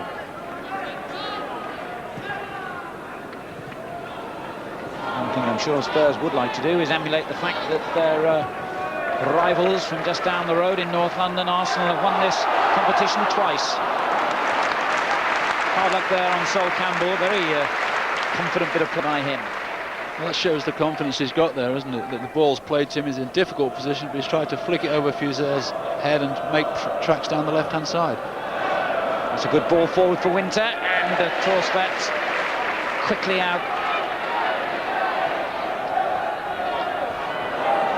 I always think it must be a bit of a dilemma, Ray, pre-season games. You want to prove to the manager you're good enough to be in the team on a regular basis, but perhaps you might think twice about some of the more physical tackles and things like that. Did that go through players' minds, do you think? I don't think so. Once you get out on the field there, you're just trying to get your fitness levels up as much as you possibly can, so you play each game to the fullest capacity you possibly can. Okay, some games, especially early on, you're going to tire in the last 25, last 20, but certainly you go out as you should do in games. Campbell did well again there, dispossessing goal. Lazio have been in a training camp. Their league season starts a couple of weeks later than ours. So perhaps in terms of physical fitness, there might be just a shade behind Tottenham, who've been training for a couple of weeks and, as I say, playing 5 pre-season matches to date.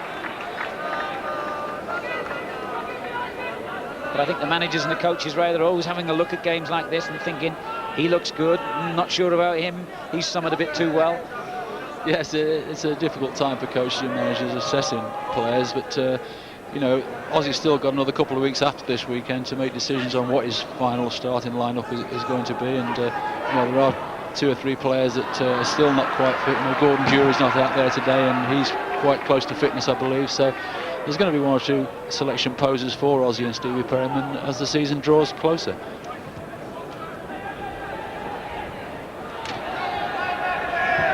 Sting getting the ball in an awkward place, right in his own corner of the field, but finds Samways. And that's a foul, surely. Free kick to Tottenham, and Paul Allen can't get the ball back, and somebody didn't tell Mr. Bergodi this is a friendly.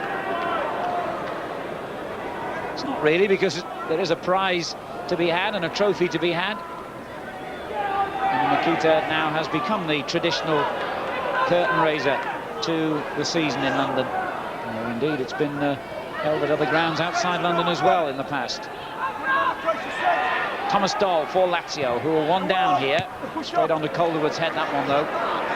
Sheringham controlled an awkward ball superbly well.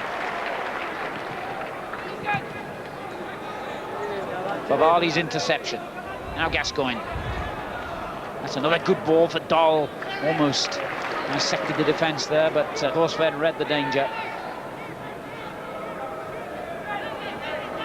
Yes, on a couple of occasions now, Eric's starting position has been excellent. About 5 or 10 minutes ago, he came out at the feet of Winter and made an important stop. And again, there it just diffuses the situation very, very quickly if the goalkeeper has a good starting position. And certainly he had that in that situation.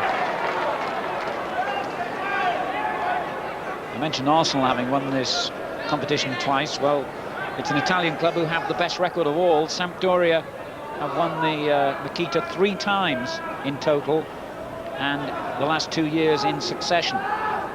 So Lazio will want to keep the good Italian record going, but they're one down here, remember. Winter, the Dutchman, in possession. Good ball to Favali. And that was a strange ball from him. Mamma mia, or words to that effect. He knows he got that one all wrong. Looks to the heavens for a bit of inspiration.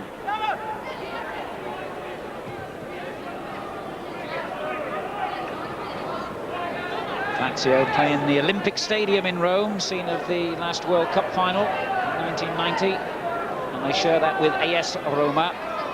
They get the name Lazio, by the way, from the district of Rome in which the club was originally located. Good ball into the middle there by Barmby. Is headed away.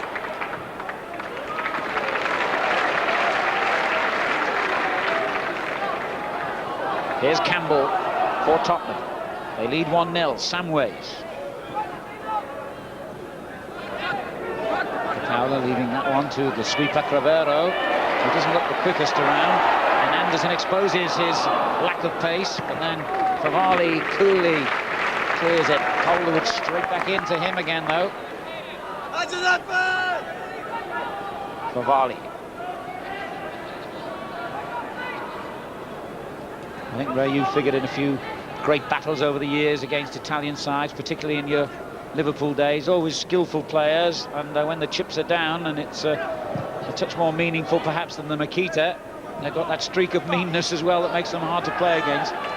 Yes, they have. I mean, they haven't really shown it just as yet, but I think that if their feathers get ruffled a little bit as the game goes on, then we might see something a little different from them we are doing at the moment. It's all very nicey-nicey at the moment. Cravero. It wasn't very nicey-nicey from Roberto Cravero, who incidentally captained the Torino team, which reached last year's UEFA Cup final. I think it possibly shows the Lazio team as well. They are maybe 10 days or 2 weeks behind the pre-season training that Tottenham have had, because certainly their passing at the moment is not crisp, and they're giving the ball away so much, so unlike Italian sides. And they have done so again. Samway's inviting Barmby to move into the space, but never had much hope with that, frankly.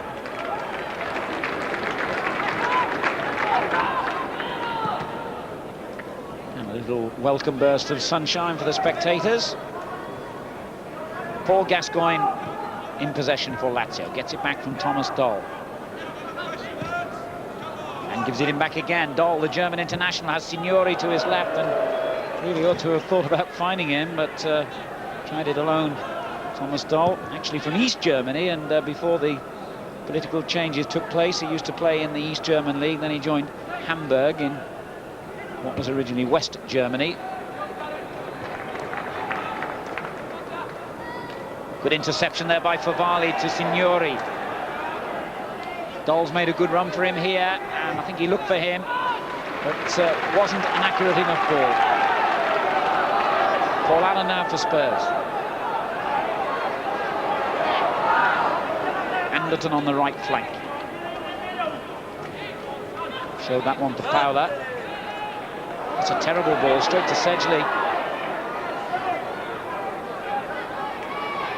Sheringham. Campbell on the overlap. Then turned on by Barnby. Good interception though by Crabero. Fuser in possession now. Cost £3 million, the number 7 did. Dole was very slow then, and the referee has given a free kick, and I thought that was a poor decision. I have to agree with you there, Alan. It was a good challenge from Paul Allen. Stretched around Thomas Dole there and just toe-ended it away, and the referee deemed it to be a foul, but not in my book, certainly. I suppose even referees take time to get into the swing of a new season. Don't say what you're thinking, Ray Clements. Don't say it. I took the mic away from my mouth straight away there, Alan. I saw it. Speaking as one who's been fined by the FA, I'm not saying any more on that subject either.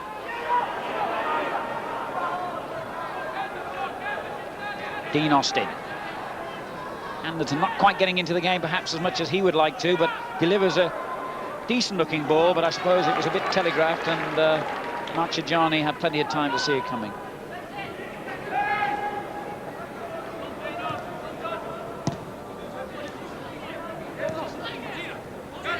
Well, it's still a gentle pace, and it's enjoyable and entertaining without being wildly exciting at the moment.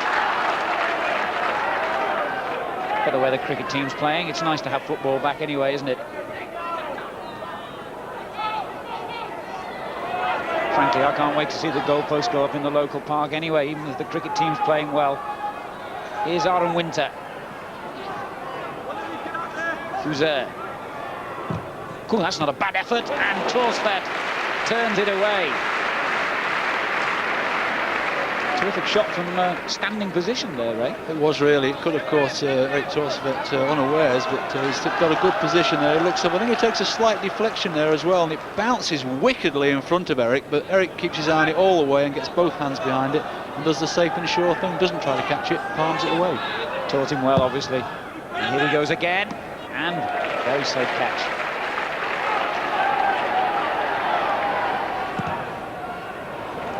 What a ball that was.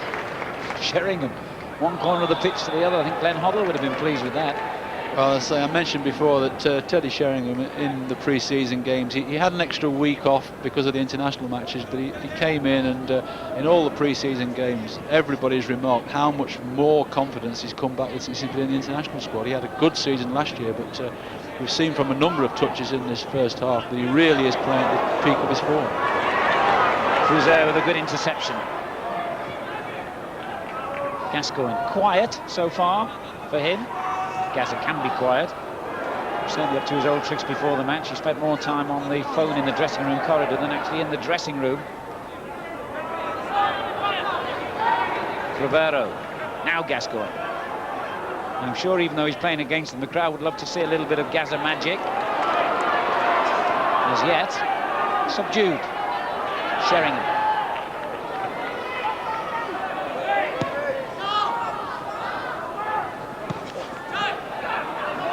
Giving that one away, Crabero. And Fuser's gone down injured just off the pitch as the play goes on to Winter, and that was a difficult little ball in. Calderwood clears it. Barnby's also carrying a bit of a knock there from that challenge. You see what happened there, Ray? Well, it was a challenge between the two of them, but I know that Nicky has had one or two problems this season with injuries, missed a couple of games, and didn't play in a couple of games out in Norway, and they were trying to get him right for this game. He is right for it, but I think he's got a knock on those notorious shins of his at the moment. Let's hope it isn't a reoccurrence of anything that's happened last year. Outside there, Anderton, as Paul Allen played him through. Now Fuser, the Italian player who was involved in that collision, has gone down. I think he wants treatment, but the referee hasn't seen him. Not happy at all at the moment. Fuser, he's limping away as Gascoigne takes it forward. Lovely run. Yes, brilliant stuff by Gazza. And Austin just about got it away in the nick of time. Bit of vintage Gazza that. Yes, it certainly was. I mean, such close control he's got that only somebody with the ability of Gazza can do those things in such tight areas. I mean, he had 3 men around him. He looked to have no opportunity whatsoever to get a strike on goal, and somehow nearly engineered one. Cavalli's cross all too easy for Torsvet. And we can look at that moment again.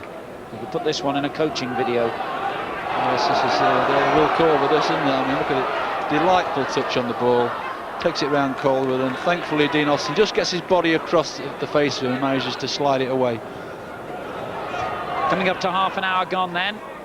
Signori in possession, Lazio, who trail by 1-0. Colin Calderwood scoring for Tottenham in the 8th minute.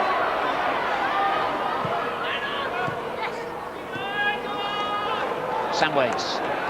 Austin's got acres of space down the right if he releases him. And he still finds Sheringham, and Sheringham scores.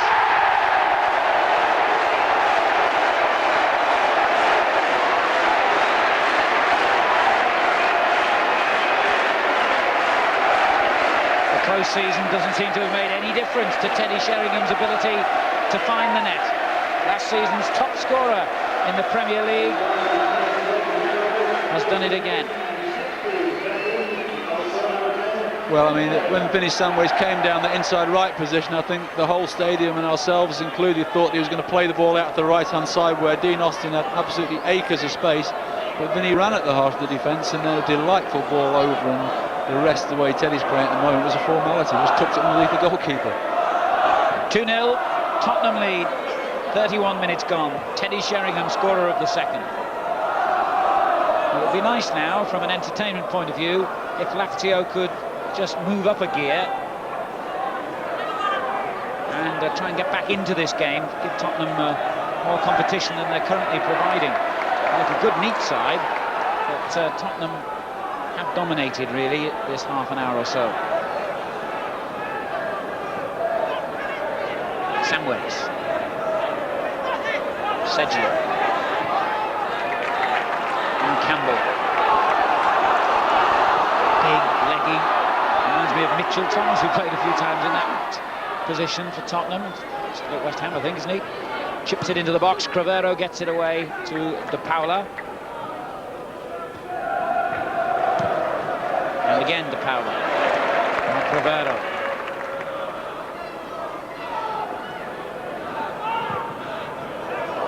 That's not a good ball. Campbell handled that one well. I don't mean literally. The great thing about Sol Campbell is he's got a fantastic temperament. Nothing ever upsets him. You know, he could have people kicking him all day and he would get up and he would just get on with his game, and that's obviously going to help him. You know, he's in a position which is strange to himself, but he's gone out there and just got on with the job, and he's looked comfortable there so far.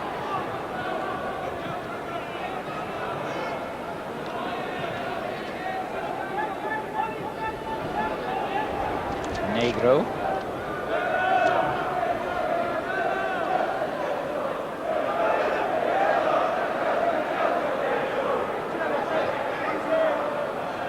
Winter. Handball by Favalli, certainly looked like it. Sheringham with the interception.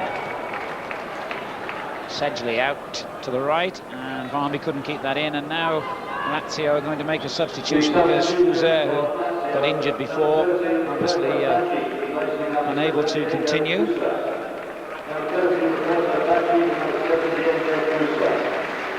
And he will limp off.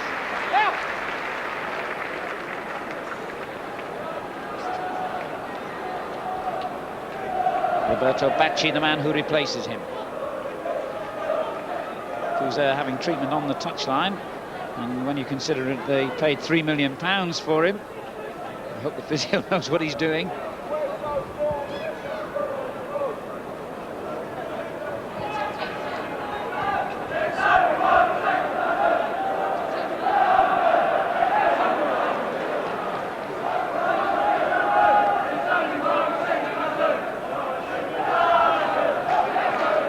Will get the game underway again with the throw-in.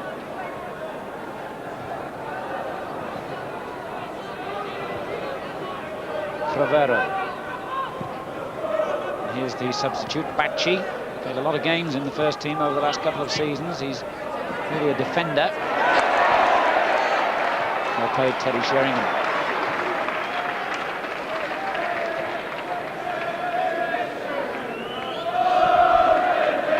Well, it's been a very satisfying exercise so far for Tottenham, with almost 35 minutes completed here of their first major pre-season game. They've scored 2 good goals. They've looked pretty sharp all round, played some nice football, knocked the ball about a lot, and could be in for another one here. Sheringham lays it off. Sedge couldn't quite get there. Now Allen. Oh dear, Carnby gave it away. And Austin hooks it in. Not too long, is it? No, Campbell did well to get there, but then gives it away to Winter. Sheringham wins it back. Now Samways.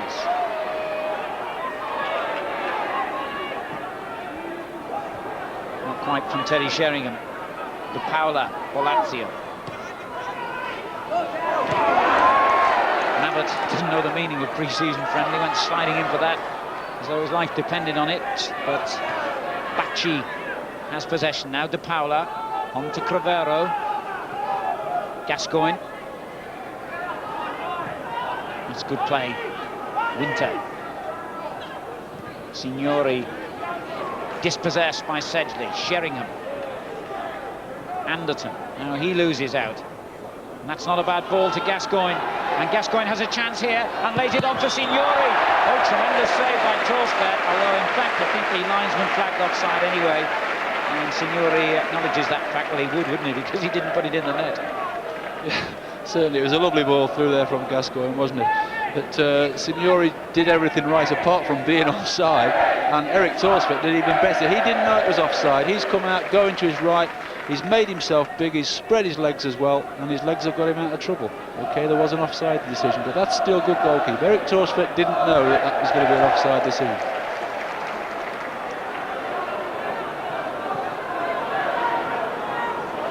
It's a good ball on there for Barnby, and he's got Sheringham in the middle. He tried to play it to him first time. Bacci. Winter. Signori looking for Doll. Holderwood read the danger. Now Mabbott.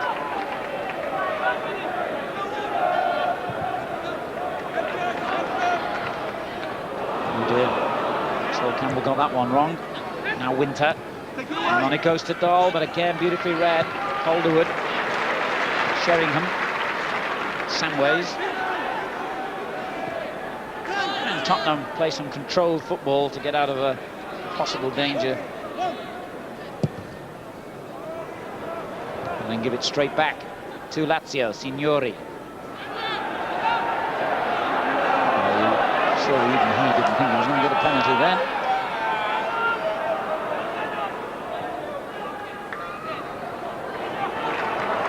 Good football once more from Spurs. Here's Dean Austin. Sedgley to Sheringham. Samways takes over and hits it first time. Looking for Campbell. It was a glorious ball. And Campbell's done well and goes down. Doesn't get the penalty he might have done.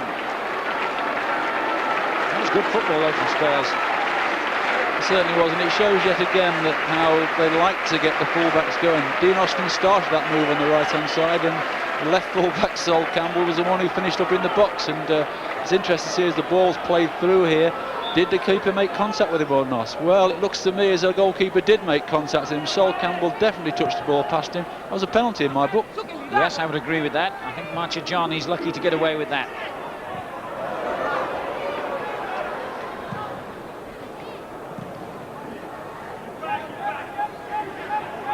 Now it's Lazio's turn to move forward with Favali. Two players making a move into the penalty area. One of them is Gascoigne, who on the header. Strange loopy little header there by Gascoigne. Incidentally, only managed 10 full games for Lazio last season, although he made 20-odd appearances in all, but was substituted many times. I think certainly the way Dino Zoff was talking about him at the press conference yesterday, they do still look at him as being their main man for Lazio, and that they're expecting a lot more from him this year than maybe they got from him last year.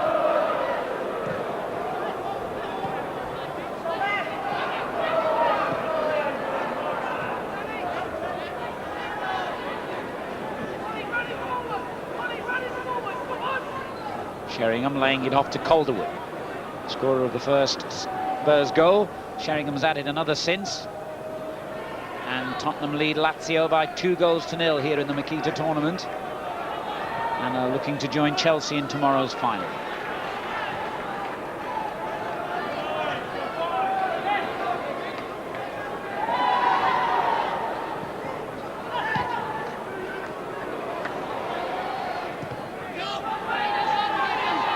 Well, our reporter Gabriel Clark down on the touchline can update us with what's going on down there. Well, I've managed to get a quick word with Dino Zoff through an interpreter. He says he's not going to panic just yet. They're 2 down. He's pleased, he says, with their general performance, and in particular with Paul Gascoigne's contribution. If there's a problem, he says, not enough players are doing enough work defensively, and they haven't managed to concentrate as much as they should have. That's why they're 2 down. Thanks, Gabriel. Why did you need an interpreter? I thought your Italian was perfect. Well, Tottenham's performance hasn't been perfect, but it's been pretty admirable so far. But now they've given it away, and De Paula in possession. Well, Cole was trying a clever flick when he should really have been concentrating on keeping the ball going then.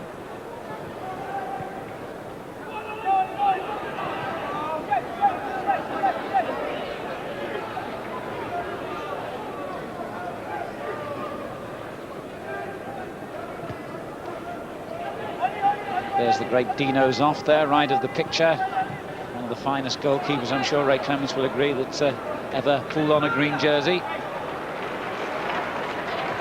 Certainly was, yes. You know, record number of caps, I think, for Italy, and a great goalkeeper. They played in the World Cup final when he was 40 years of age. I think that in itself shows the stature of the man.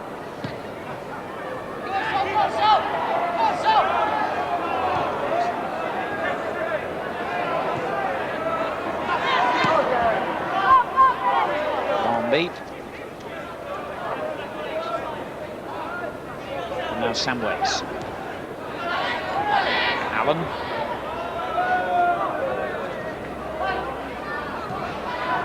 Paul Allen again. Oh, nice. Lost to Paula. Sheringham. Spurs win it back. Allen's there again at the heart of things. That was a bit short. Gascoigne goes in and dispossesses Samways. But fit enough then, and lays it off beautifully for Signori, and Signori gets in and almost gets Lazio back into the game. It was a fine save though again by Erik Torsved. Well, there's nothing like pressure on your position to bring the best out of a player, and with young Ian Walker in the background, indeed on the substitutes bench today, Erik Torsved has had a half he can be well pleased with. He's made 3 or 4 really good saves now. For Lazio. That's a good layoff to Negro. Sedgley gets it back for Spurs and finds Barmby. Been a little bit quiet the last few minutes, Barmby. I don't know whether that earlier knock is having an effect on him, and he's given it away there to Cravero, Gascoigne, Winter, Bacci. Well, I hate to be disloyal, but the game really needs a Lazio goal now, I think, to bring it back to life here in the dying moments of the first half. Winter has lost his man, and I could see what he was trying there, because as Torsved moved to cover the far post, he tried to cleverly deceive him by curling it in towards the near post, but Torsved is looking very sharp. Clever little piece of skill by the Dutchman. Watch the way he spots Torsved covering that far post area and just trying to curl it in.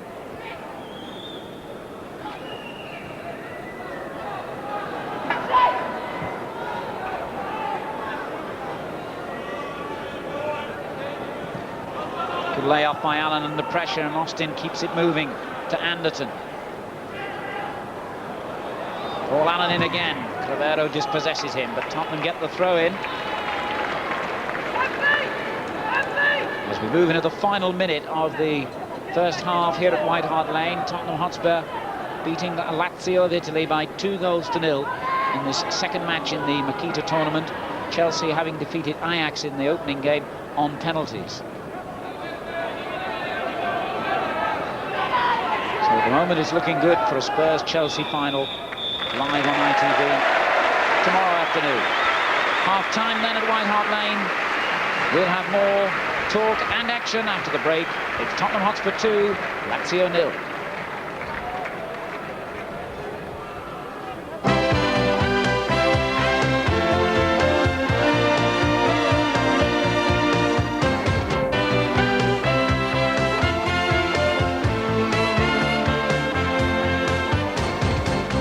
Welcome back to White Hart Lane, 2-0 for Tottenham against Lazio. I'm joined by Ray Clemens, who was the chief coach up until, the start of the season, until all the nonsense went on here. Yeah, just the day before pre-season started. But they've performed well there this afternoon, haven't they? I was going to ask you, Ray, because, I mean, you've been here and working with the players. Do you think they're playing more football or just as much football as they were playing, say, last season? I think this particular tournament allows you to play from the back, because I think teams sort of drop off you, the continental sides drop off you and allow you to play out from the back. I know that's the way that Aussie likes to play. He likes to have everybody comfortable on the ball and playing from the back at all times. Now, when the real serious stuff starts in 2 weeks' time, whether they'll be allowed to do that, I don't know. But today they've played very, very well, and everybody looks comfortable on the ball. They're all knocking it around very well, aren't they? Well, they've got 2 goals, and we can have a look at them. The new signing to fill the gap right at the back there, Colin Calderwood. The goalkeeper's all over the show here. I mean, he comes for the cross, decides not to, can't get back to his proper position, but don't take anything away from Colin Calderwood. He's got away from his marker, and he's headed it into the roof of the net off the underside of the crossbar. So it's scored a few goals for Swindon that way as well. Here's the second goal coming up there. Yeah, Big Teddy. Yeah, good ball from Vinny Samways. I think everybody thought he played the ball out to the right, but Teddy took it down with great confidence. I'm not too sure in the first place whether Sedgley would have been too impressed with him, because it was coming right onto Sedgley's left foot. So if Teddy had missed that, maybe Sedgley would have had a few words. But he's playing with so much confidence. Everybody tells me that since he's come back from the internationals he was with, then well, here's a Gaza now. This little bit of skill from him, which he picked up during the match. Goes past Samways, and then he goes past Colwell here. Such a delicate touch. Look at that, just a drag back with his foot. And he's past Dean Austin there, but Dean Austin does well. He gets his body in front of him and allows him the time to screen it. Actually obstructed him, really. Yes, but, well, it's pre-season.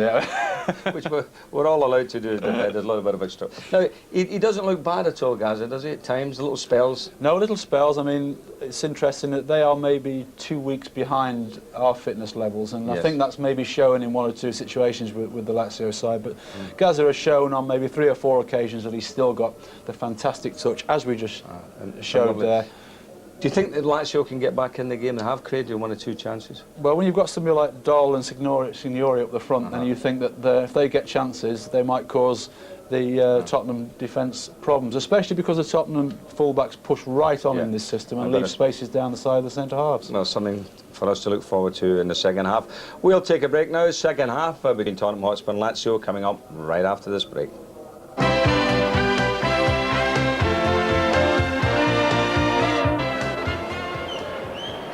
Welcome back to White Hart Lane and the second half of the match between Lazio of Italy and Tottenham Hotspur in this second game in the Makita tournament. Tottenham leading at half-time by 2-0. The goal scorer is Colin Calderwood, their centre-half, and Teddy Sheringham, the man who was top scorer in the Premier League last season.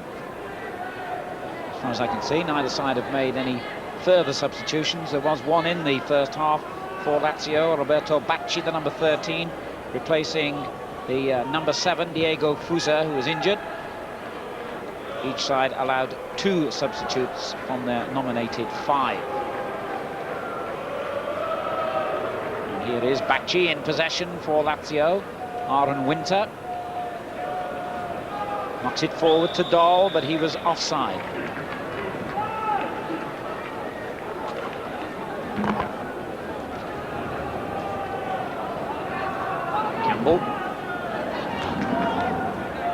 And now Mabbott. Dangerous sort of ball that was by Mabbott, and he's really put Calderwood in a messy situation there, and that's not like Gary Mabbott at all. I don't know what he was thinking of then, but anyway, they've got out of it. And that's a good ball forward to Signori, and that's a great challenge, but Signori's still in possession. Now Gascoigne. Well, it came to nothing in the end, but twice there Lazio had Tottenham in trouble, or to be more exact, in the first place, Tottenham got themselves into trouble. That's taking playing from the back to extremes, isn't it? When Calderwood and Torsvet are playing 1-2s in the box with each other. That's confidence.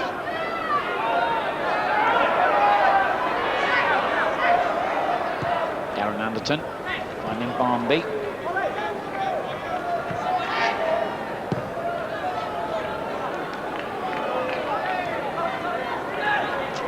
Samways. And Tottenham play it forward carefully, precisely and accurately, and then Anderton slips Gascoigne, foul by Paul Allen.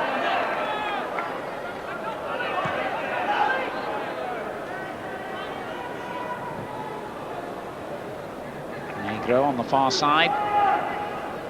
Signori comes deep to receive it, and now Winter knocking it on to Doll. De Paolo. Signori offside once again. Thomas Doll, second time he's done that in the opening couple of minutes here of the second half, the German international. They had a very famous German international in their ranks last season, Karl-Heinz Riedler, but sold him in the summer to Borussia Dortmund. There's a lot of movement in Italy. They don't seem to settle with the same players in their squad for long. There's usually wholesale changes every summer in the top clubs, and Lazio no exception. They had several players join them, including 3 or 4 from Brescia, the club who were relegated. One of them, Samways, drilling it out, and even big Sol Campbell couldn't keep that one in.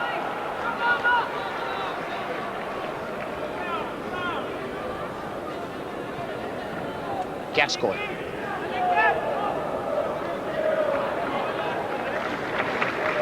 Invites Crevero, the sweeper, to move forward. It's not often we've seen him in the opposition half.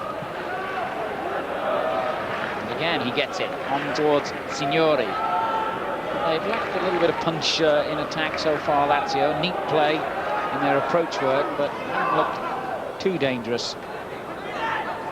Usually the signal for a goal.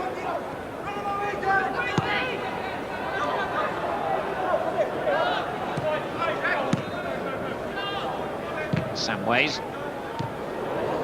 And Sheringham dispossessed this time by Favali. Crevero turning it on. De Paula takes over. And now Negro. This is Gascoigne. Doll to Signori.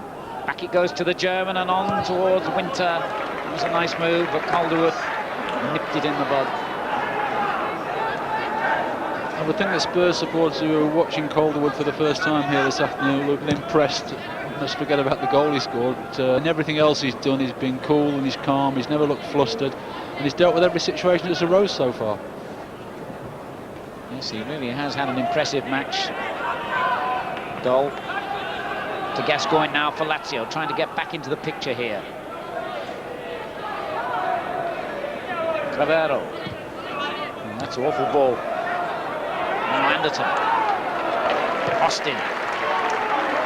And he wants to go on himself, the young man, and Samways comes into the play. It's been given away. Bergodi finds Gascoigne. And that's a foul by Sedgley, caught Doll rather late there.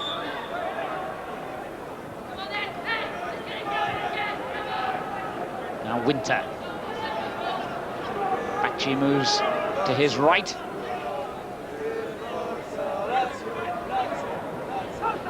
Doll finding Winter again. That's good football.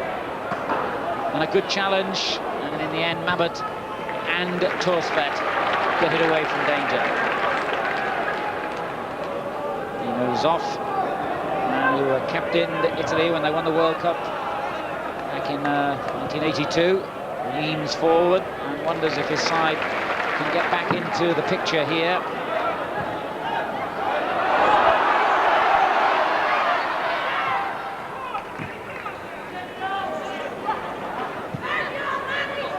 Gascoigne. Signori called for an early ball there, but Gascoigne wants to go alone here, and he's well capable of doing that and goes down. right on the edge of the box, and a penalty is the decision. Sedgley's tackle took place just inside the penalty area. Sedgley, needless to add, does not agree. But my first reaction was that that was a penalty, and so was Mr. Lodge's reaction. And the referee's is the most important one. Can't really see too well, I suppose, from this angle where the line is, because it was definitely a trip, I think. The question was whether it was inside or outside the box. But anyway, the penalty has been given, and Lazio have a chance to get back into things here. And it was the strangest penalty I've seen, but Signori nonetheless found the back of the net. He hardly moved. Torsvet did, but still couldn't reach it. It's 2-1. Ray Clements. It was one of the shortest run-ups I've ever seen. There we are, 1-2 steps, and then just powers it into past Eric Torsvet's left hand. But that was Gazza at his best getting the penalty, wasn't it? Is that he picked up the ball and he ran at the heart of the defence. The defenders hate that when they're being run at around the penalty area, and he did that. And I say it was a trip. It looked like it from the replay, but whether it was inside the box or out is debatable. But now Lazio are back in it now, and it's going to make a very, very interesting second half now. Yes, indeed. I was saying that the game needed a Lazio goal, and now it's got one. And that'll hopefully just cause the game to pick up a pace. Here's Gascoigne again. And it does the same thing again. Goes straight for the heart of the defence. This time it doesn't come up. Sedgley and Campbell hooks it long for Anderton. De Paula, the covering player, and the free kick has gone against the Tottenham man.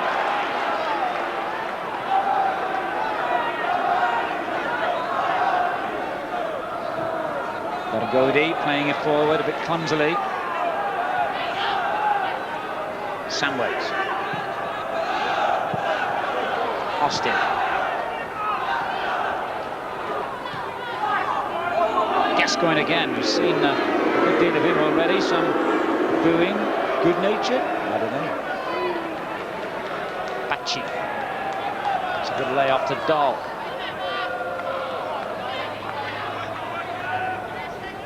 Oh, that's a clever little ball. And it's slightly wrong-footed, the Tottenham defence for a moment, but they're back in formation now. As Paola hammers it out to this near side. Cavalli forward to Winter. Looking a lot better here. And here's a chance for Gascoigne. And he took that well on the chest, but it just didn't drop down quickly enough for him to hit it. I think when that ball came in, Gazza maybe in the old days would have maybe just attacked that with his head and got a powerful header in, because he was only some 10 yards out, but tried to take it on his chest and gave himself a little chance now of getting a shot on goal. Barnby now for Tottenham, who haven't started their second half as impressively as they played in the first, but that's an impressive ball to Sheringham. And it's won a corner from Negro's challenge. First corner of the second half for Spurs. Almost 10 minutes gone since half-time. Spurs lead by 2-1 now.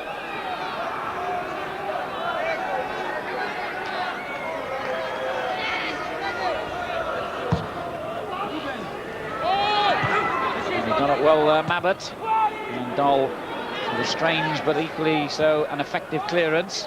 Beautiful skill there by Anderton, took that one down. However, Tottenham find themselves a little bit stretched now. It's a fine run here by Signori, but he just slightly overdid it in the end and thinks he should have had a free kick. That's got the crowd going anyway.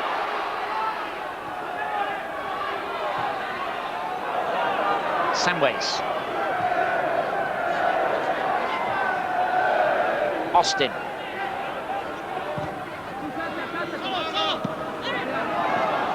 It's very good play by Oren Winter in his own penalty area with a forward herring in on him, kept very calm.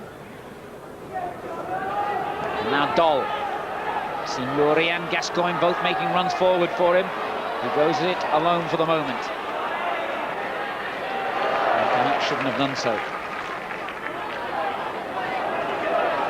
It's Lazio's throw though. And here he is again, Thomas Dahl.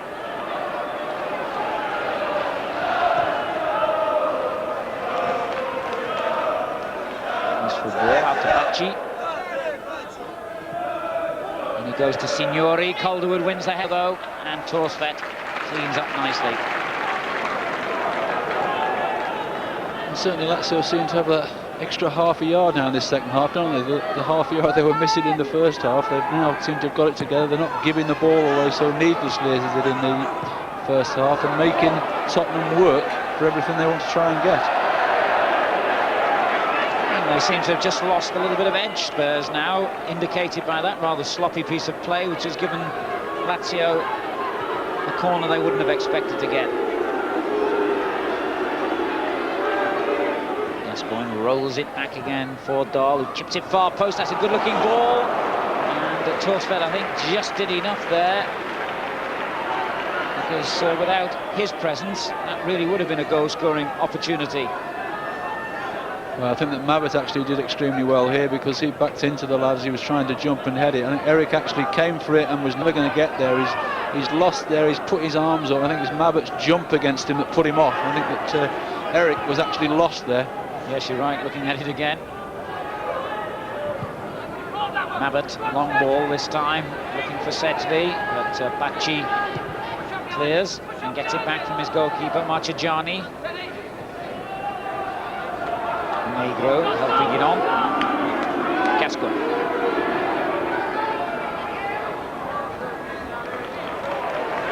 Cavalli. Bengodi.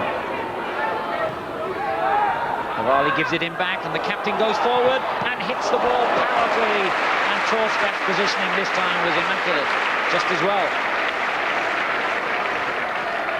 Yes, certainly. Here is lovely build-up again, little 1-2s around the box, and here's the sweeper. He's got that confidence to go forward, and they're in the right position on the 6-yard box. And actually, if Bengodi could have just laid it to his left, Signori was in a fantastic position and probably would have a very simple chance of scoring. Tottenham been stung back into life again here. Anderton. No. Straight to Cravero. To Paola. To Gascoigne. Being booed. I'm not sure whether that's the Chelsea fans still in the ground or the Tottenham fans, as Dahl helps it on here to Winter.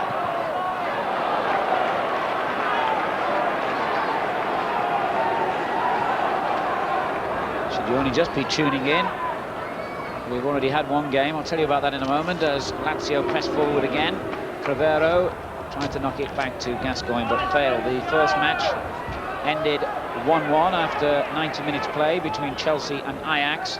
Then went to penalties, which Chelsea won by 4 goals for penalties to 2 to take their place in the final tomorrow afternoon here. So the winners will meet Chelsea. Will it be an all-England final? We shall see. Remember, it's live on ITV tomorrow afternoon, as Austin hammers the ball right to left to Campbell. Almost had too much time there, Campbell, and now Tottenham are about to make a substitution. Paul Allen's coming off. And the man who will replace him is Darren Kasky. Now, interesting young player, this boy, Ray. You must know a lot about him. Yes, he's an excellent passer of the ball. He thrives in just sitting in front of the back four and purveying the ball from there, just as he did in the European Championships at under 18 level. So I'm sure that's where he'll sit, just or he might come out into Allen's position on this right-hand side. But he's a sort of lad who's a very, very good passer of the ball, and he wants it all the time, and he's got the confidence to have that ball. Sol Campbell's having a bit of a struggle over the far side as well now. I was only thinking to myself in the last 5 minutes, he's looked as though he's looking a little bit leggy, and certainly it looks at this present moment that he's gone down with a little bit of cramp, but he's got nothing to be ashamed of in what he's doing in this half, that's a certainty. It looks as though Ian Hendon is over on the touchline there, maybe warming up, but Sol Campbell's done well in the position he's unaccustomed to. I don't think he'll want to come off unless that injury's really bad, because this is a good opportunity for him with, just to remind you, the first choice left back just in Edinburgh, currently recovering from a cartilage operation and likely to be out for another 6 to 8 weeks.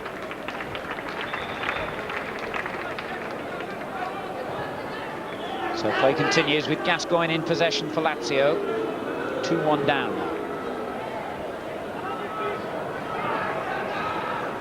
Samways tries to win it back, but Gascoigne's on hand.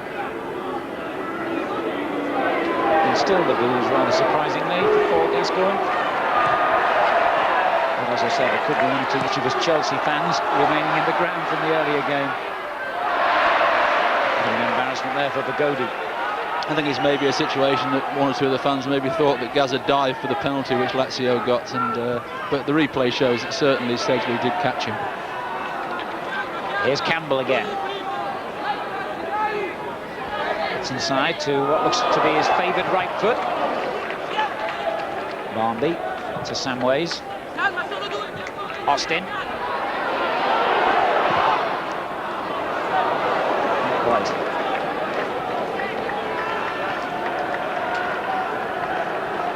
Lazio are about to make a substitution now, and looks like their captain, Cristiano Bergodi, is the player who's coming off. And he will be replaced by Giovanni Stroppa, who used to play for AC Milan. Left that club as of the huge competition for places in what must be the most talented squad of footballers anywhere in the world. And here he is, Stroppa. Should be a stopper, really, shouldn't he? But I don't think he is. Stroppa the stopper would have been marvellous for the headline writers. He's an under-21 international, but I think he plays mainly in midfield.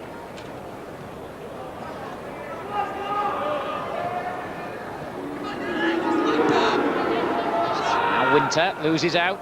Poor touch, and he might be made to pay for it. Sedgley. Barmby also loses out to Gascoigne. On it goes to Signori, look for Winter there, and there was a moment's hesitation perhaps between Mabbutt and Torsfet, but they sorted it out in the end.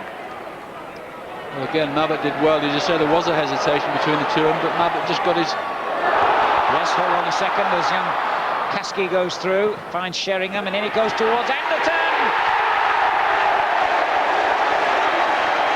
It's 3-1 Tottenham.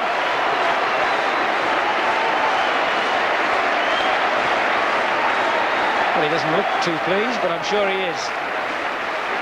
Well, he's every right to be, hasn't he? I mean, that was a splendid goal. That was certainly the best goal there. Started, here we see Nicky Barmby. Delightful ball there, through to Darren Kasky, who broke well from the middle of the field, and then he sensibly looked up and saw that Sheringham was backing him up, and another delightful ball from Sheringham, and Darren Anderson getting across the face of Faverley there and sticking it into the net. So it really was a well-worked goal, and it was a good substitution, wasn't it? Darren came on, and Darren Kasky came on, and then made the forward run, which created the opportunity.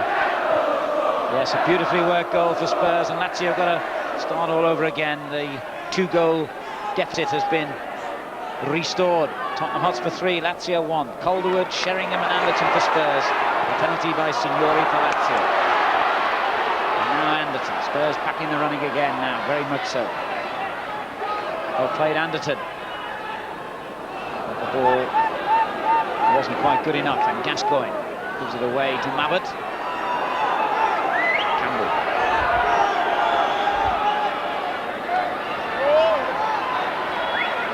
Anderton switching from right to left, and Tottenham deliberately knock it out of play because they have a player down with a touch of cramp. You can't quite see who it is from here. Dean Austin applying the medical treatment anyway. It's a bit like Vinnie Samways to me, I think. But, yeah, I think you're right. yeah, it's the whole situation of cramp early season, not quite there with the fitness yet, 2 weeks to go, and life in this last sort of 20 minutes becomes hard going.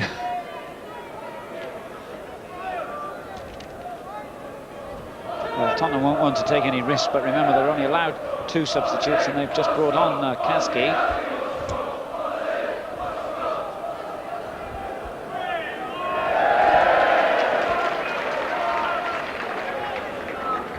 I think it's a welcome relief in any case for the other players to have a little swig of water. May not be an idyllic summer's afternoon here, but it is quite hot and humid.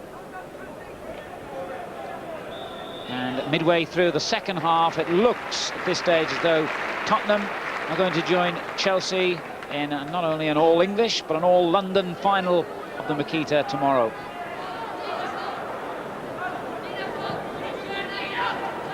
been a useful exercise, certainly, for Spurs so far, and an enjoyable one for their fans, who must have admired a lot of the football Spurs have played. They had a little bit of a sloppy spell of 10-15 minutes at the start of this half, but since Lazio scored, ironically, Spurs have taken control again.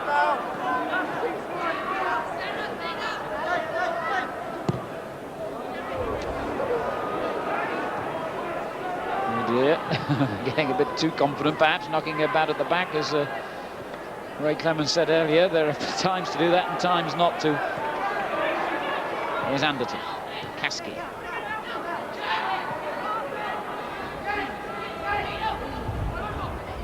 Samways. Now Barmby. Unlucky deflection there. What do you think the Ardiles will have gained from this exercise up to now, Ray? Well, I would think that he'll feel that he's getting through to his players, that the way that he wants them to play from the back at all times, that it's possible to play, and that that their passing skills that he wants them to have are certainly in a situation where he feels they're coming together as such. I think the difference between this second game and the first one is that Tottenham have looked as though they're going to score when they do attack, whereas Chelsea had plenty of passing movements but didn't really look quite so penetrating. There's no doubt that Tottenham fans have been brought up since, you know, the 50s and 60s on a diet of good, attractive footballing teams, and would it be fair to say perhaps there's less pressure on a manager here to actually produce trophies as opposed to entertaining football? What would you say to that? Oh, I don't think so. I think it's definitely a situation where this club wants trophies, and I would think the one trophy they want above all is that they want to win the league championship as soon as they possibly can. It's been far too long that a club like this has not won that. They've won cups, but not. Gascoigne having a little run here, and that's a bit of vintage Gaza. And he even stopped Ray Clemens in his tracks, and not too many people have done that. Well, I mean, that was the Gaza of old, wasn't it? I mean, that was marvellous. He teased Dean Austin there. Come on, try and take it off me, try and take him off me. Dean didn't commit himself, forced him inside. He went across the face of Dean Austin and Darren Kaski, and then saw the opening in that top corner and just bent it in. And Eric Torsved didn't even have an opportunity to actually make a save. Here we see it again. He takes it past Austin, then across the face of Calderwood and right in the top corner. I mean, superb strike, and it's opened the game up again. 3-2 now, and the returning hero has produced the move that led to the penalty and now scored a goal as well. So Gaza, whether he likes it or not, will be the centre of attention of all the press in at the end. He's letting his feet do the talking at the moment, and has certainly made a very significant contribution to this second half, and almost released Signori then.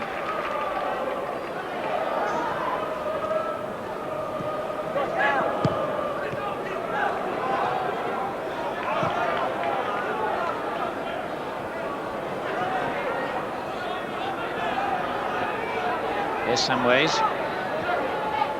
Kaski. Anderton. Samways again, on to Barmby. And they win it back here, Lazio. Stroppa. Just about his first touch since coming on, and not a very successful one.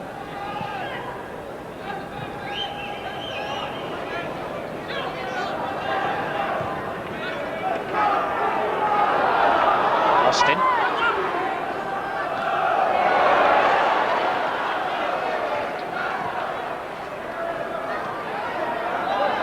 Kaski.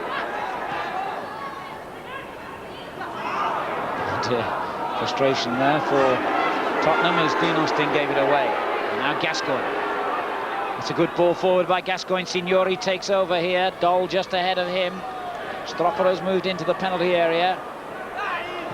And the cross knocked back towards the other substitute, and it was Kaski back defending well who came to Tottenham's rescue. And just as I was thinking that Tottenham were back in control of this game, suddenly it's Lazio's turn to have a little period of domination. 25 minutes completed in the second half. Spurs lead by 3-2. Lazio threatening now to draw level. Signori to Di Paola. Referee's given a free kick.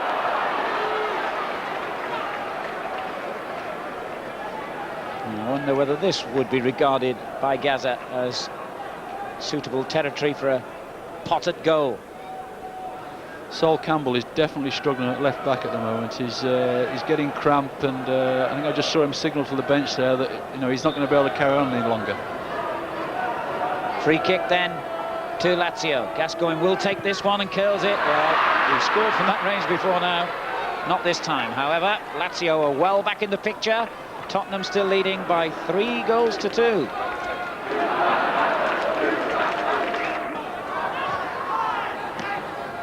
So Tottenham still leading here by 3 goals to 2 against Lazio. 14 minutes on my watch. And Sheringham and the Tottenham players looking a little bit leg-weary at the moment, it has to be said. Here's Samways. Sheringham try to force it back to him. I suppose some people will be listening and think, well, why on earth should they be tired? It's the first proper pre-season game, but when you think of the amount of running these players have put in training, they're bound to be a little leg-weary, and it takes time, doesn't it, Ray, to get match fitness back? Oh, certainly it does, and even after you've played all your pre-season games, that first 2 or 3 games of the real stuff when the season starts, you still feel the pace of it in that last 10 minutes, because obviously there's just that bit more pace to a Premier League game than there is to pre-season friendlies. There's that much more that's at stake. Over the far side now, Nicky Barmby's got a problem there. Took a heavy tackle there a minute or so ago, so that's another problem I'm sure that Tottenham don't want, because Nicky Barmby is such an important part of their team pattern. He links everything together. Him and Teddy Sheringham link things together so well. But he's setting a couple of heavy knocks today, Nicky, and he started off very brightly, and since he had the knock late on in the first half, he hasn't quite produced the sort of stuff that we expect from him.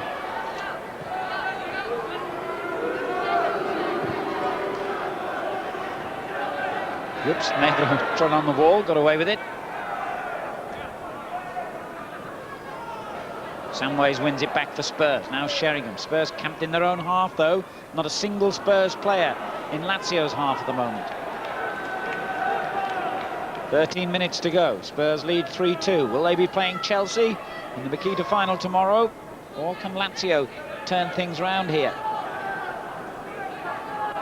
And Barmby has limped off far side of the field for more treatment. So Tottenham momentarily down to 10 men. And they can't bring on another sub. They've used their 2. Chelsea found the same problem. If you didn't see the earlier match here in their game against Ajax. And I think that's a little word of warning perhaps for the Makita organisers. I really do think that they ought to allow more than just 2 substitutes. The last thing Spurs want now is to force players who are not happy to go back onto the field and possibly do further damage. Well played, Gaza. De Paula. Proper beat to it by Hendon. Vinnie Jones haircut and a bit of a Vinnie Jones tackle, that one. I think Ian Hendon will be so eager to do well. He hasn't had a lot of opportunities in the first team, and he will see this as a great opportunity and wants to show Ozzy what he can actually do. The free kick goes in towards Gascoigne, just a little bit too deep, and Favali keeps it in and wins a corner off Colin Calderwood. Just a shade over 10 minutes remaining, and Gascoigne has given problems to Calderwood and co in this second half. Earned a penalty, scored a goal. Tottenham lead 3-2. That was a dangerous corner, and Sedgley did well to get that one away.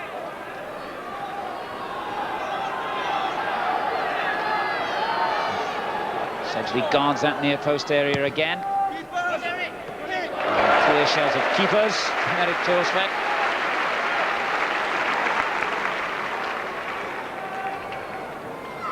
I'm sure Eric will be pleased with his performance as well this afternoon, because he has missed quite a lot of pre-season. I think maybe this might be his first full game, or certainly only his second full game. Oh dear, what a mistake that was at the other end there, almost putting Sheringham in. 10 minutes to go. Gascoigne for Lazio, looking for an equaliser. Signori. Sure, that's corner or throw. Very tight on that touchline, a throw, I think.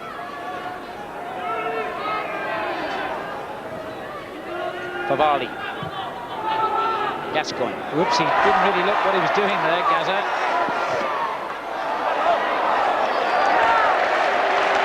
Spurs get the throw.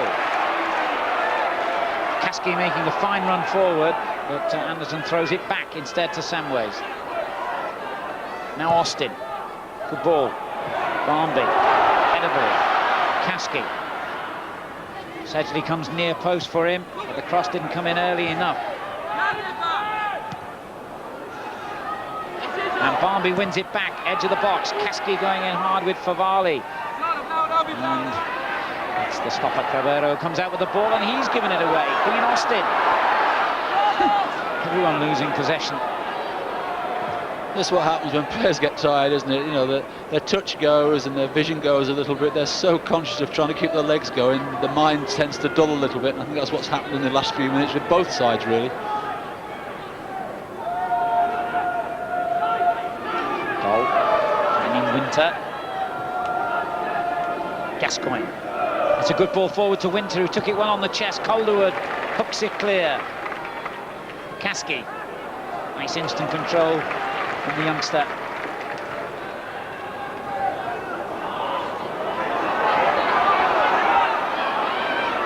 Some ways remaining calm. And the foul's gone against Kasky.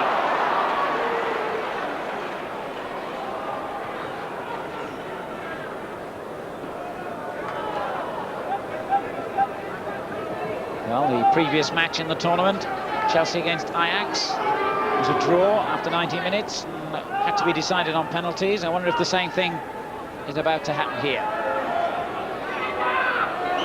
Goal goes down, challenged by Samways. Lazio's free kick.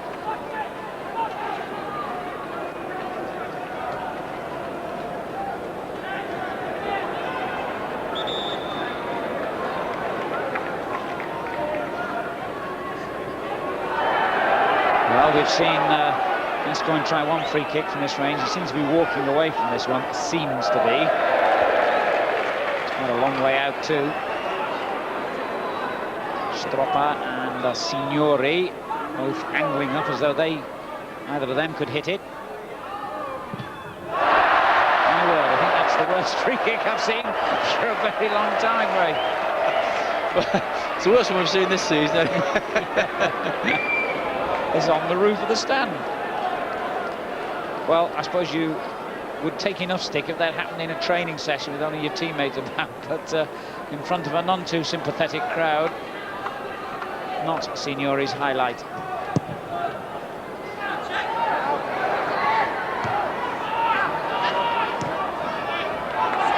Seven minutes to go as Anderton switches the direction of play with a very good ball. Sedgley. Hendon. Sheringham. That was a cracking ball actually, because Anderson was in behind Favali, and now Austin's there to lend a hand. Well played, Anderton. Kasky. Did well, Kasky, that's all we could have hoped for. Corner.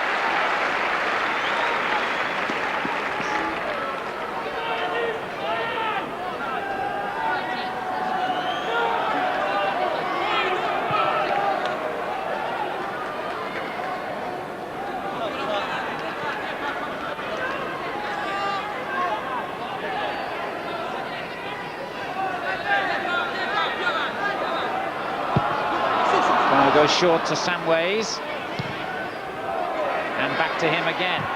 And he's looking for Calderwood, far edge of the area, or Barnby coming in behind him, but it curled away in the wind. Goal kick.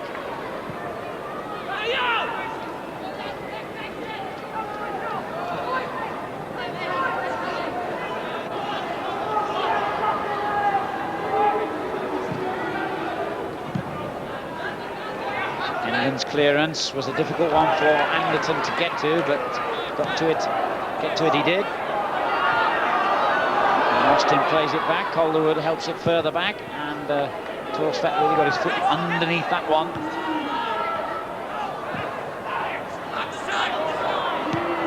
tired-looking players out there, particularly in the yellow shirts at Tottenham at the moment.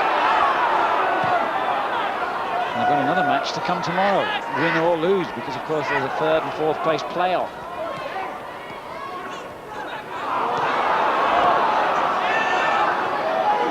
Now Gascoigne again for Lazio. Beats off Sedgley's tackle. Signori. De Paolo. Stropper. That's not a bad ball by Stropper, and that was so close to a goal for Doll. It could well have been the equaliser, and probably ought to have been. Ray. Well, it was a delightful through ball, wasn't it, again? And then Thomas Doll got a good ball from Stropper. Here we see. Now, you thought certainly Signori thought he should have taken the outside of his foot there. Tottenham attack. Sheringham pulls it back to Barnby. Good challenge by Winter. Corner. Yes, I'm just saying there that certainly Signori, that chance for Lazio before, was having to go at Doll for not hitting it with the outside of his foot, which would have curled in towards the goal rather than taking it with the inside of his foot, and it curled away from the target.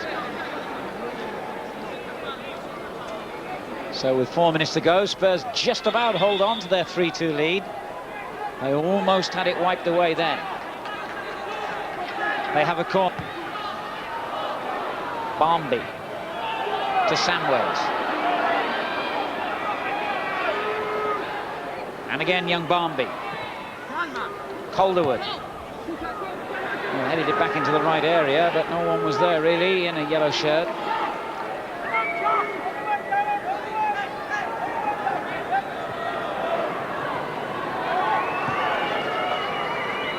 Here's Doll, who missed that very good opportunity to bring Lazio level. Now Stropper, who laid things on for him. Cavero, Gascoigne.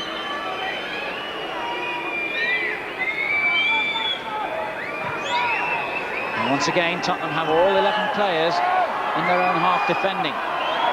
Bacci. Doll.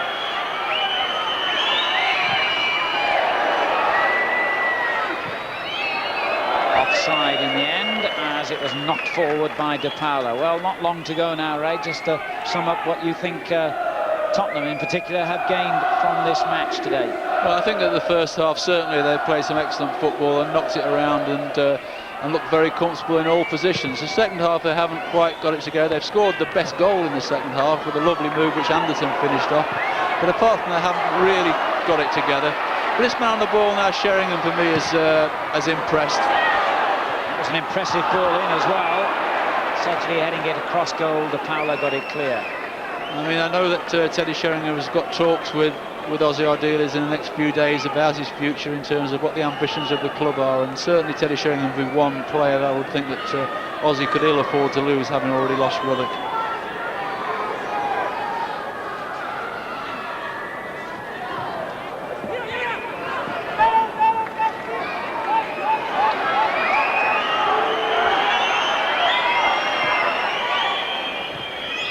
Signori for Lazio.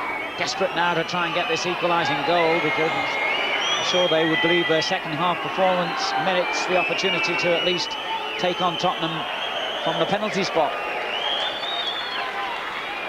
But we are into the last minute.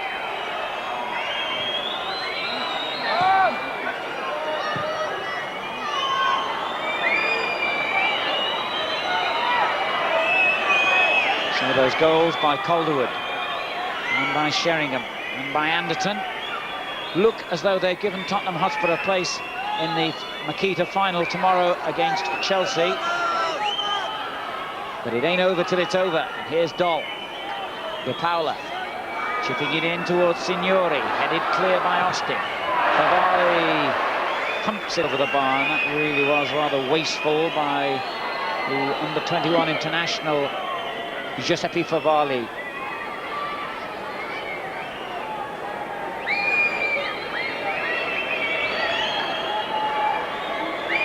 Well, on my watch, we have reached the 90-minute mark.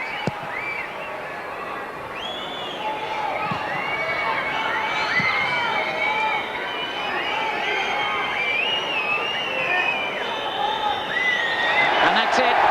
It's all over, and to the the crowd here.